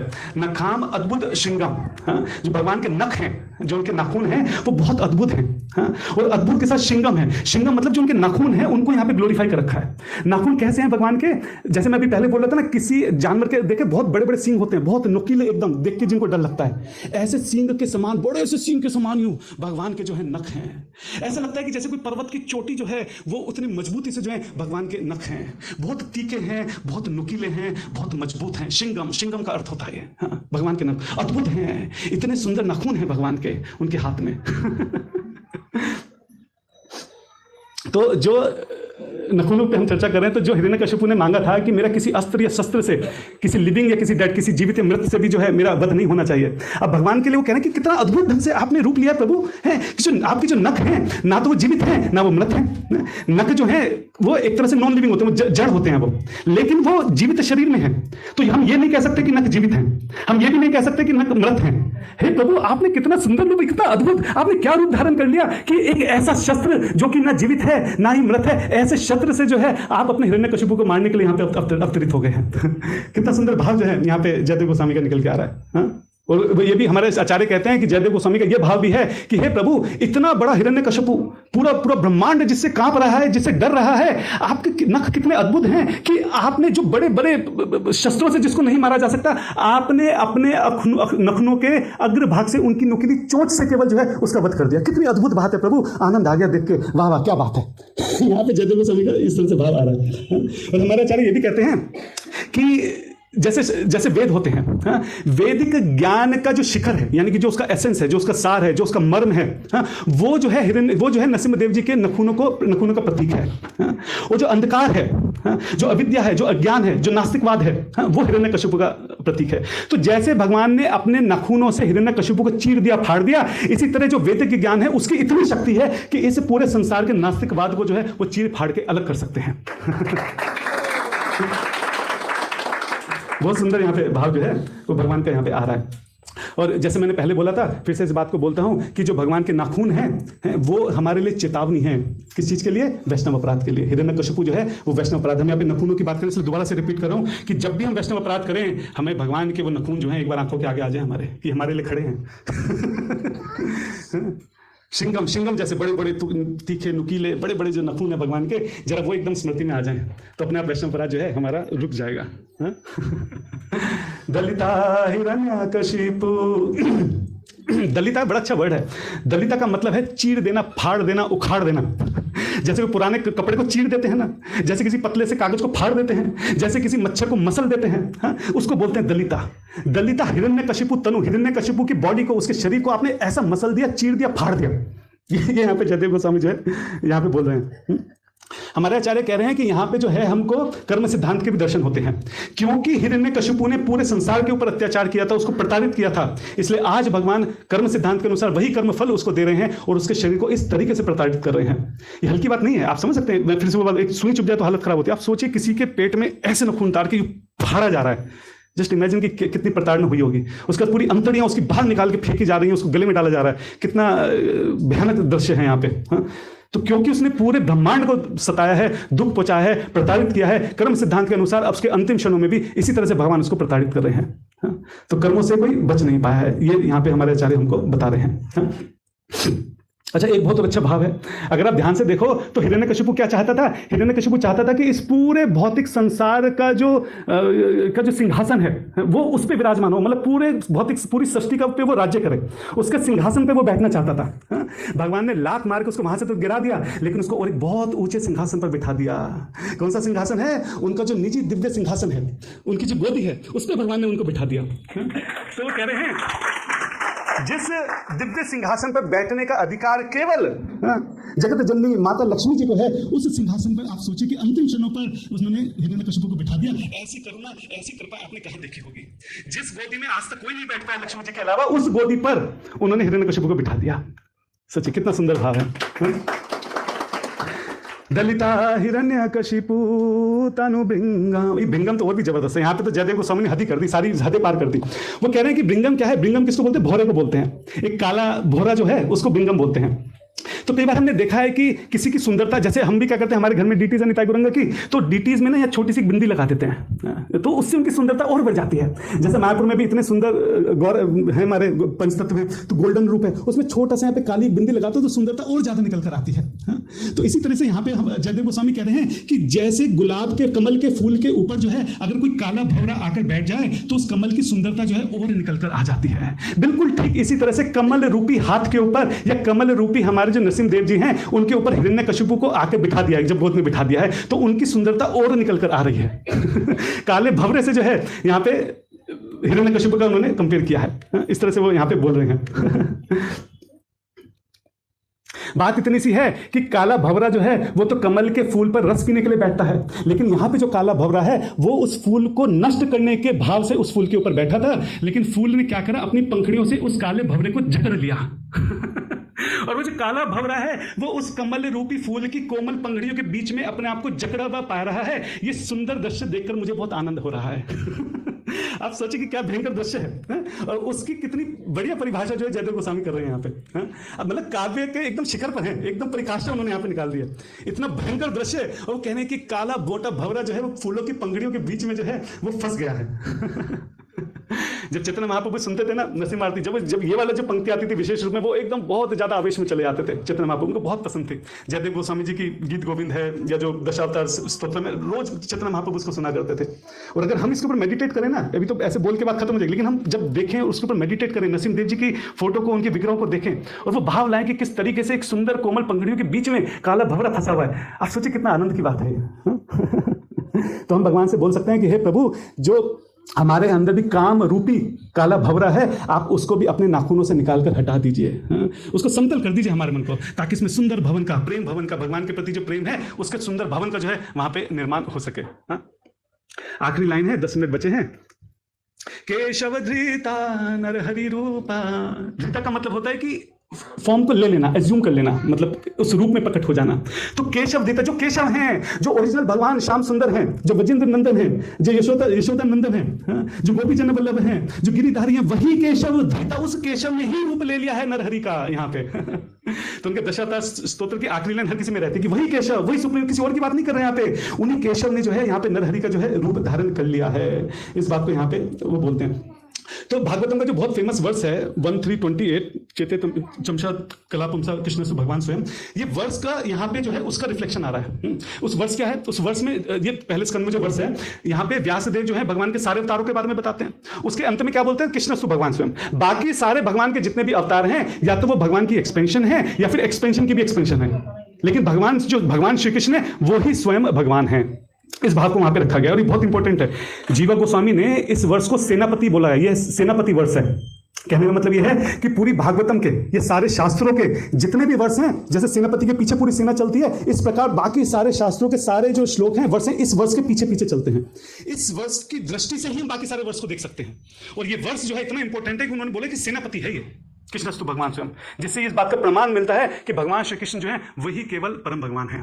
अब यहाँ पे बहुत विवाद हो जाता है, 5 मिनट बचे हैं, जल्दी से 2 मिनट चर्चा कर लेते हैं, बहुत इंपॉर्टेंट है जब ये बात बोली है। तो देखिए, हमारे ना क्या है कि कई बार हम चीज़ों को बहुत सिंपल तरीके से देखते हैं।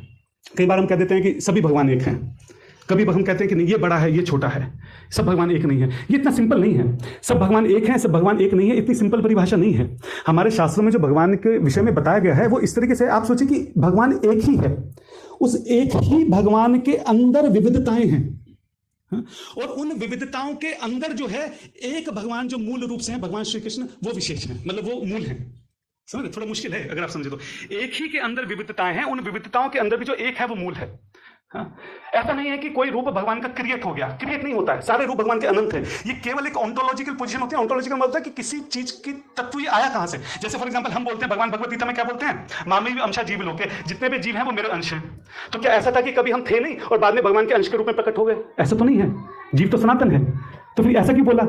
ऐसा जीव की स्थिति समझाने के लिए बोला कि है क्या, ये चीज है क्या, समझ रहे हो? ऑन्टोलॉजिकल पोजीशन क्या है, इसकी तत्व है क्या, तो समझाने के लिए डेफिनेशन दे देते हैं कि भगवान की एक्सपेंशन है, हम जो है। लेकिन हम कभी ऐसा नहीं था कि हम कभी नहीं थे फिर एक्सपेंड हो गए, हम हमेशा से थे। इसी तरह से हम बोलते हैं कि भगवान शिव जो है कृष्ण जी की एक्सपेंशन है, या राम जी जो है वो कृष्ण जी की। ऐसा नहीं था कि कभी एक समय था जब भगवान राम नहीं थे और फिर क्या हुआ कि उनका एक्सपेंशन हो गया, ऐसा नहीं है। भगवान राम, भगवान शिव, ये सब भगवान के जितने अवतार हैं, जितनी भी एक्सपेंशन है, ये हमेशा से थी। समझ? जैसे मान लो मैं हूं, मेरे अंदर क्रोध हमेशा से है, इस वक्त नहीं है। समझ? अगर कोई ऐसी परिस्थिति है, वही क्रोध मेरा बाहर आ सकता है, लेकिन वो क्रोध हमेशा से था मेरे अंदर। इसी तरह भगवान के जितने भी रूप हैं वो परम पुरुषोत्तम भगवान श्री, पूर्ण पुरुषोत्तम भगवान श्री कृष्ण के अंदर ही विराजमान है। और जरूरत पड़ने पे भगवान का वो रूप जो है उनसे बाहर आ जाता है। इसलिए हम कहते हैं कि वो एक्सपेंशन है। एक्सपेंशन मतलब ये नहीं कि पहले नहीं था वो बाद में बन गया, वो हमेशा से था। वो भगवान के अंदर हमेशा से वो रूप विराजमान है। वो रूप जो है बाहर आ जाता है लीला करने के लिए, बस इतनी सी बात है। तो इसी तत्व को जो है यहाँ पे उन्होंने समझा रखा है, केशव धृता नरहरि रूपा। हमारे आचार्य ने बहुत सुंदर जो है इसकी व्याख्या कर रही है कि कभी भगवान का कोई भी रूप क्रिएट नहीं होता है, वो हमेशा से विराजमान रहता है।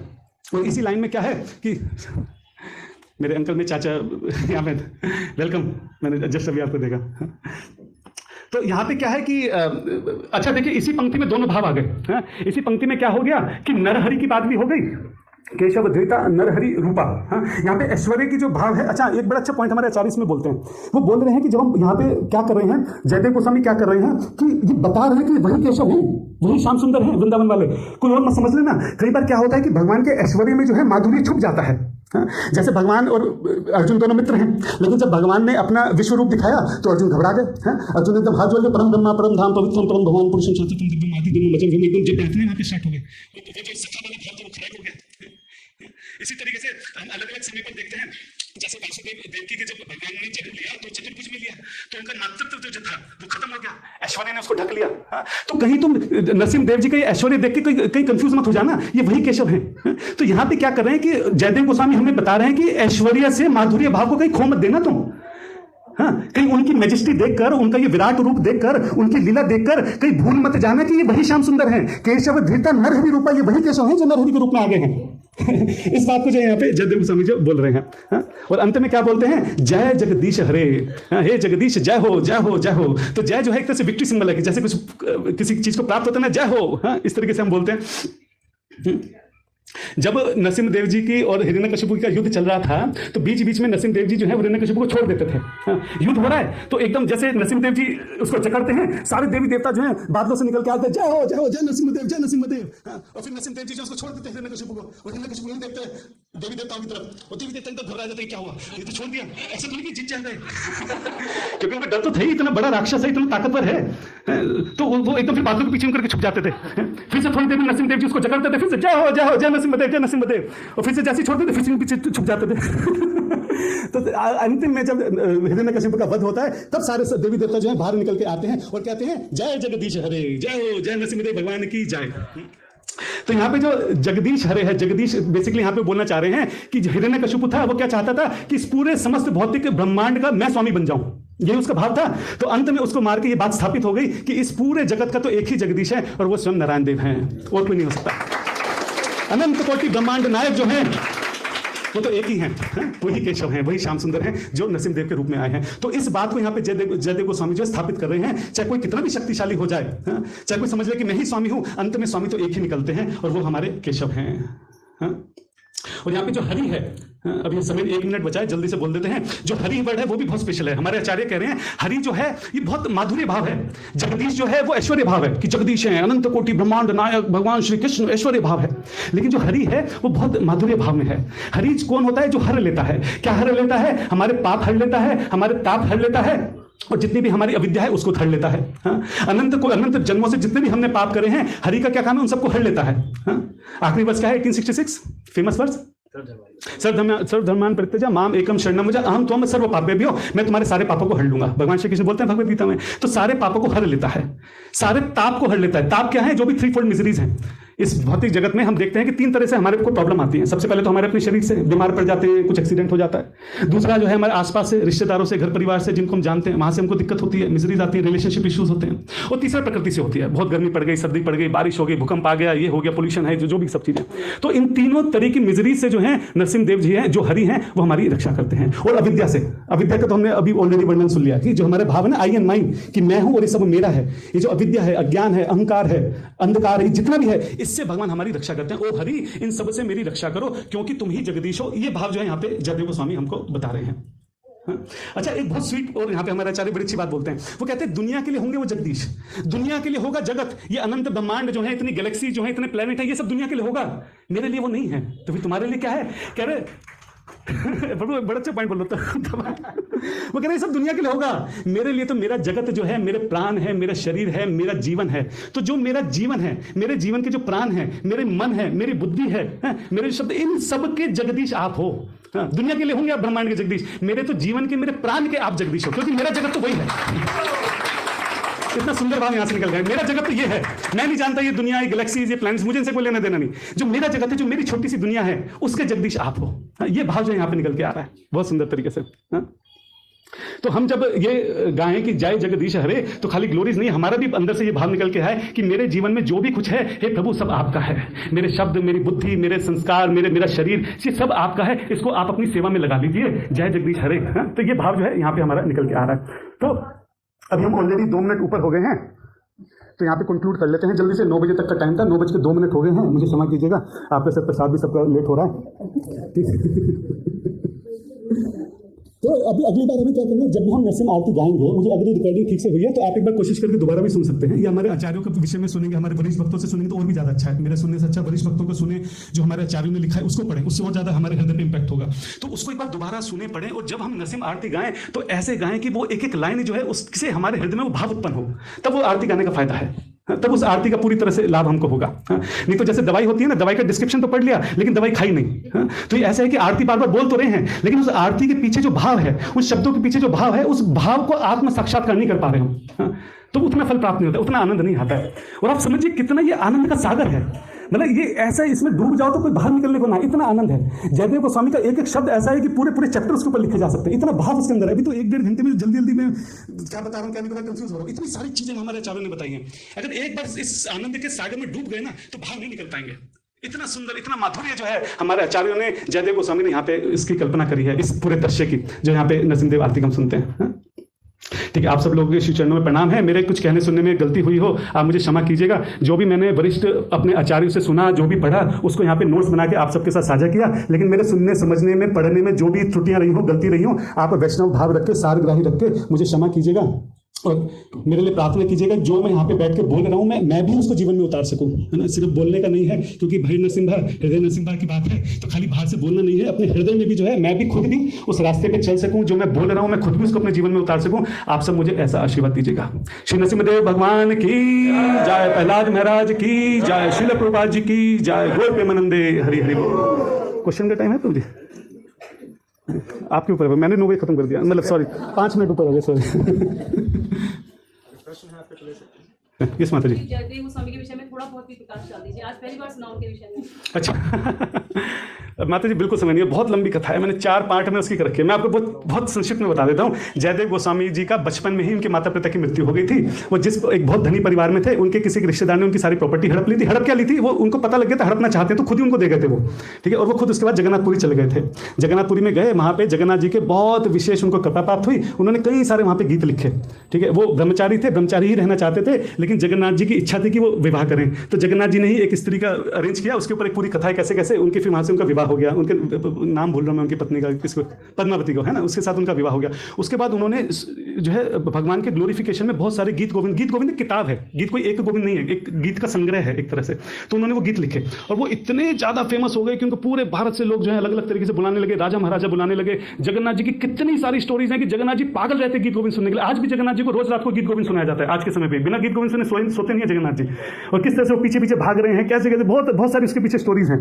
और जैसे मैंने इंसिडेंट बताया, इससे भी पता लगता है कि कैसे उनको मार के एक बार जंगल में वो जा रहे थे कहीं भी गीत गोविंद जाने के लिए, उनको मार काट के दोनों पांव हाथ काट के उनको कुएं में फेंक दिया और कुएं में भी अपने गीत गोविंद गा रहे हैं। और फिर वहां से किसी तरह से राजा आए, वो उनको उठा के अपने पास ले गए, फिर देखा कि इतने बड़े ज्ञानी हैं, इतने बड़े भक्त हैं, उनको अपने राज्य का वो बना दिया। फिर इसी तरह गीत गोविंद गा रहे थे, फिर जिन्होंने हाथ पांव काटे थे ना वो वहां पे आ गए राज्य में। और फिर इसके पीछे पूरी स्टोरी में डिटेल में नहीं जा रहा हूँ, लेकिन एंड में उसके हाथ पांव जो उनके कट गए तो वापस आ जाते हैं।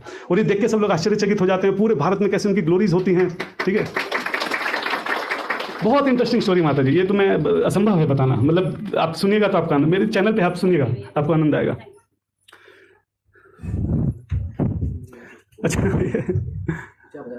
अच्छा ये ना मैं और मेरी धर्मपत्नी श्रीजी प्रिया ने मिलकर, एक्चुअली हम जब भी शिला प्रभुपाद जी की बुक्स पढ़ते हैं ना तो सबसे अच्छी चीज़ उसमें लगती है कि प्रभुपाद जी कितने आसानी से एग्जाम्पल्स का, एनालॉजीज का यूज़ करते करते इतने जटिल सिद्धांत को भी बहुत आसानी से समझा देते हैं। तो बहुत समय से हमारे मन में इच्छा थी कि काश हम इन सबका संग्रह करें। हाँ, तो जब मैं प्रभुपाद जी की बुक्स पढ़ रहा था, पढ़ते पढ़ते सबको कलेक्ट करना शुरू किया। तो स्पेशली श्रीजी प्रिया ने बहुत मेहनत करी और प्रभुपाद जी की सारी एनालॉजीज पढ़ के 1000 से ज़्यादा एनालॉजी निकाली और फिर से 1000 एनालॉजीज को शॉर्ट लिस्ट किया और उसमें से वो बहुत स्पेशल जो है, जो बहुत खास है, जिससे सिद्धांत निकल के आ रहा है, ऐसी 366 एनालॉजीज को कलेक्ट किया। और हर एक एनालॉजी ऐसी है कि we are not this body से लेकर और रागनों का भक्ति तक पूरा सिद्धांत उसमें कवर हो रहा है। तो हर एक एनालॉजी से प्रभुपाद जी क्या एक सिद्धांत समझाना चाह रहे हैं, उस सबका संग्रह इसमें किया। और क्योंकि कॉपीराइट इशू ना हो इसलिए एज इट इज नहीं ले सकते थे, तो अपने शब्दों में लिखा। अपने शब्दों में भी इस तरीके से लिखा कि प्रभुपाद जी के ही वर्ड्स हों, उनका ही बताने का तरीका हो, ताकि कॉपीराइट इशू तो हट जाए, लेकिन साथ साथ जब कोई पढ़े तो उसको ऐसा लगे कि वो प्रभुपाद जी की वाणी सुन रहा है, क्योंकि जो शब्द यूज कर रहे हैं, जो लाइन, उसको ही इस तरह से लेके लिखा है। तो इस किताब में है, अगर आप चाहें तो आप इसको एक बार देख सकते हैं। किसी की लेने की इच्छा हो तो ले भी सकते हैं, और ये गिफ्ट करना चाहें तो गिफ्ट भी कर सकते हैं। इसमें हमने गिफ्ट पेज रखा है टू फ्रॉम करके, तो बहुत अच्छा गिफ्ट है। कई बार जनरली हम किसी को फूलों का गुलदस्ता देते हैं, मिठाइयाँ देते हैं, और भगवान ही जानते हैं उन दोनों चीज़ों का क्या होता है। तो ऐसा क्यों ना हो कि शिला प्रभुपाद जी की भगवत गीता हम गिफ्ट करें। अब तो हमारे प्रधानमंत्री जी भी गिफ्ट कर रहे हैं, मैंने अभी वीडियो डाली थी, वो खुद पार्टिसिपेट कर रहे हैं। तो सीरियसली लेना है, वो खुद मैराथन में उतर आए हैं। तो शिला प्रभुपाद जी की भगवत गीता जो है, या उनके जो ग्रंथ है, या ऐसी कोई किताब हम किसी को गिफ्ट करें ताकि वो हमेशा उसके पास रहे और हमेशा उसका कल्याण करती रहे। उसका तो करेगी, लेकिन उसके घर में रखी रहेगी तो हो सकता है कि बीवी बच्चे आने जाने वाले रिश्तेदार कोई उठा के पढ़ेगा, 2 मिनट भी पढ़ लिया, एक लाइन भी पढ़ ली, एक पेज भी पढ़ लिया, तो उसका भी उद्धार हो जाएगा। तो हम हमेशा अपने गिफ्ट जो है वो प्रभुपाद जी की किताबों को रखें, उसी से ही सामने वाले का कल्याण होगा। लड्डू के डिब्बे से नहीं होगा, काजू कतली से भी नहीं होगा, गज्जक से भी नहीं होगा, फूलों के गुलदस्ते से भी नहीं होगा। तो अगर हम सच में किसी का भला चाहते हैं, उससे प्रेम करते हैं, तो उसको ग्रंथ दें, असल में उसका कल्याण उसी से होगा। ठीक है नहीं? ठीक है, thank you so much once again. मैं आप सबके चरण कमलों में दंडवत करता हूँ, इंडिविजुअल हर एक के करता हूँ। आप सब भक्त हैं, हजारों लाखों में कोई एक भक्त होता है, तो आप हर एक भक्त जहाँ बैठा है बहुत स्पेशल है। आपने मुझे एक मौका दिया, जो हमारे मंदिर के वरिष्ठ भक्त हैं, आपने मेरे ऊपर कृपा करके, दया करके इतनी अच्छी मेरे को सेवा दी ताकि मैं भगवान के गुणगान कर सका। आपको बहुत बहुत धन्यवाद sir ji, thank you so much. Hare Krishna. तो प्रभु जी का हम धन्यवाद करेंगे। सभी को आनंद आ रहा था। प्रभु जी जब नरसिंह आरती गा रहे थे, मैंने ऑब्जर्व किया, थोड़ी देर में रियलाइजेशन हो गया। जब नरसिंह आरती गा रहे थे, प्रभु जी शुरू में मंदिर गाते इतना भाव से गा रहे थे, मैंने कहा ऐसा क्या स्पेशल आनंद आ रहा है प्रभु जी को नरसिंह आरती गाने में। हम भी तो गाते हैं, गा लेते हैं ऐसे सिंपल सा, है ना। इतना भाव से गा रहे थे तो अब समझ में आया कि इतना भाव से कैसे प्रभु जी जो है फील कर रहे थे एक एक शब्द को, है ना। और उसी भाव को, उस एनर्जी को, है ना, नरसिंह भगवान की ग्लोरिफिकेशन में सुनते हैं, उग्रम वीरम, है ना, महाविष्णु, है ना, उग्र रूप में वीर नरसिंह भगवान। तो प्रभु जी जो है उनकी कृपा से ऐसे इतना ज्यादा एनर्जी है, इतनी तीव्र एनर्जी के साथ में जो है प्रभु जी ने इतना एक्सप्लेन किया, एक एक शब्द को, एक एक शब्द के इतने सारे मीनिंग्स को हम एक्सप्लेन किया। अभी तक हम केवल विघ्न विनाशक नरसिंहदेव भगवान की जय तक ही सीमित हो जाते थे, है ना, जब आते गाते भी थे तो। लेकिन अब समझ में आता है कि भाव एक्चुअली क्या होना चाहिए नरसिंह आरती जब हम गा रहे हैं, है ना, क्या भाव एक एक शब्द के पीछे हमारे आचार्यों ने दिया है। और उस भाव को जब हम फॉलो करते हैं तो ही हमारी भक्ति में हमारा कल्याण हो सकता है। हमें समझ में आए कि जी का विशेष विशेष धन्यवाद एनर्जी के साथ में आपने जो अपनी एनर्जी हमारे अंदर ट्रांसफर करी, आप सब लोग एक जगह आए थे और एनर्जी ट्रांसफर करी आपने अपने प्रवचन के माध्यम से। तो कम से कम धन्यवाद करेंगे। हरे कृष्णा हरे कृष्णा कृष्णा कृष्णा हरे हरे, हरे राम राम हरे हरे। इस तरह से श्री प्रभुपाद की जय।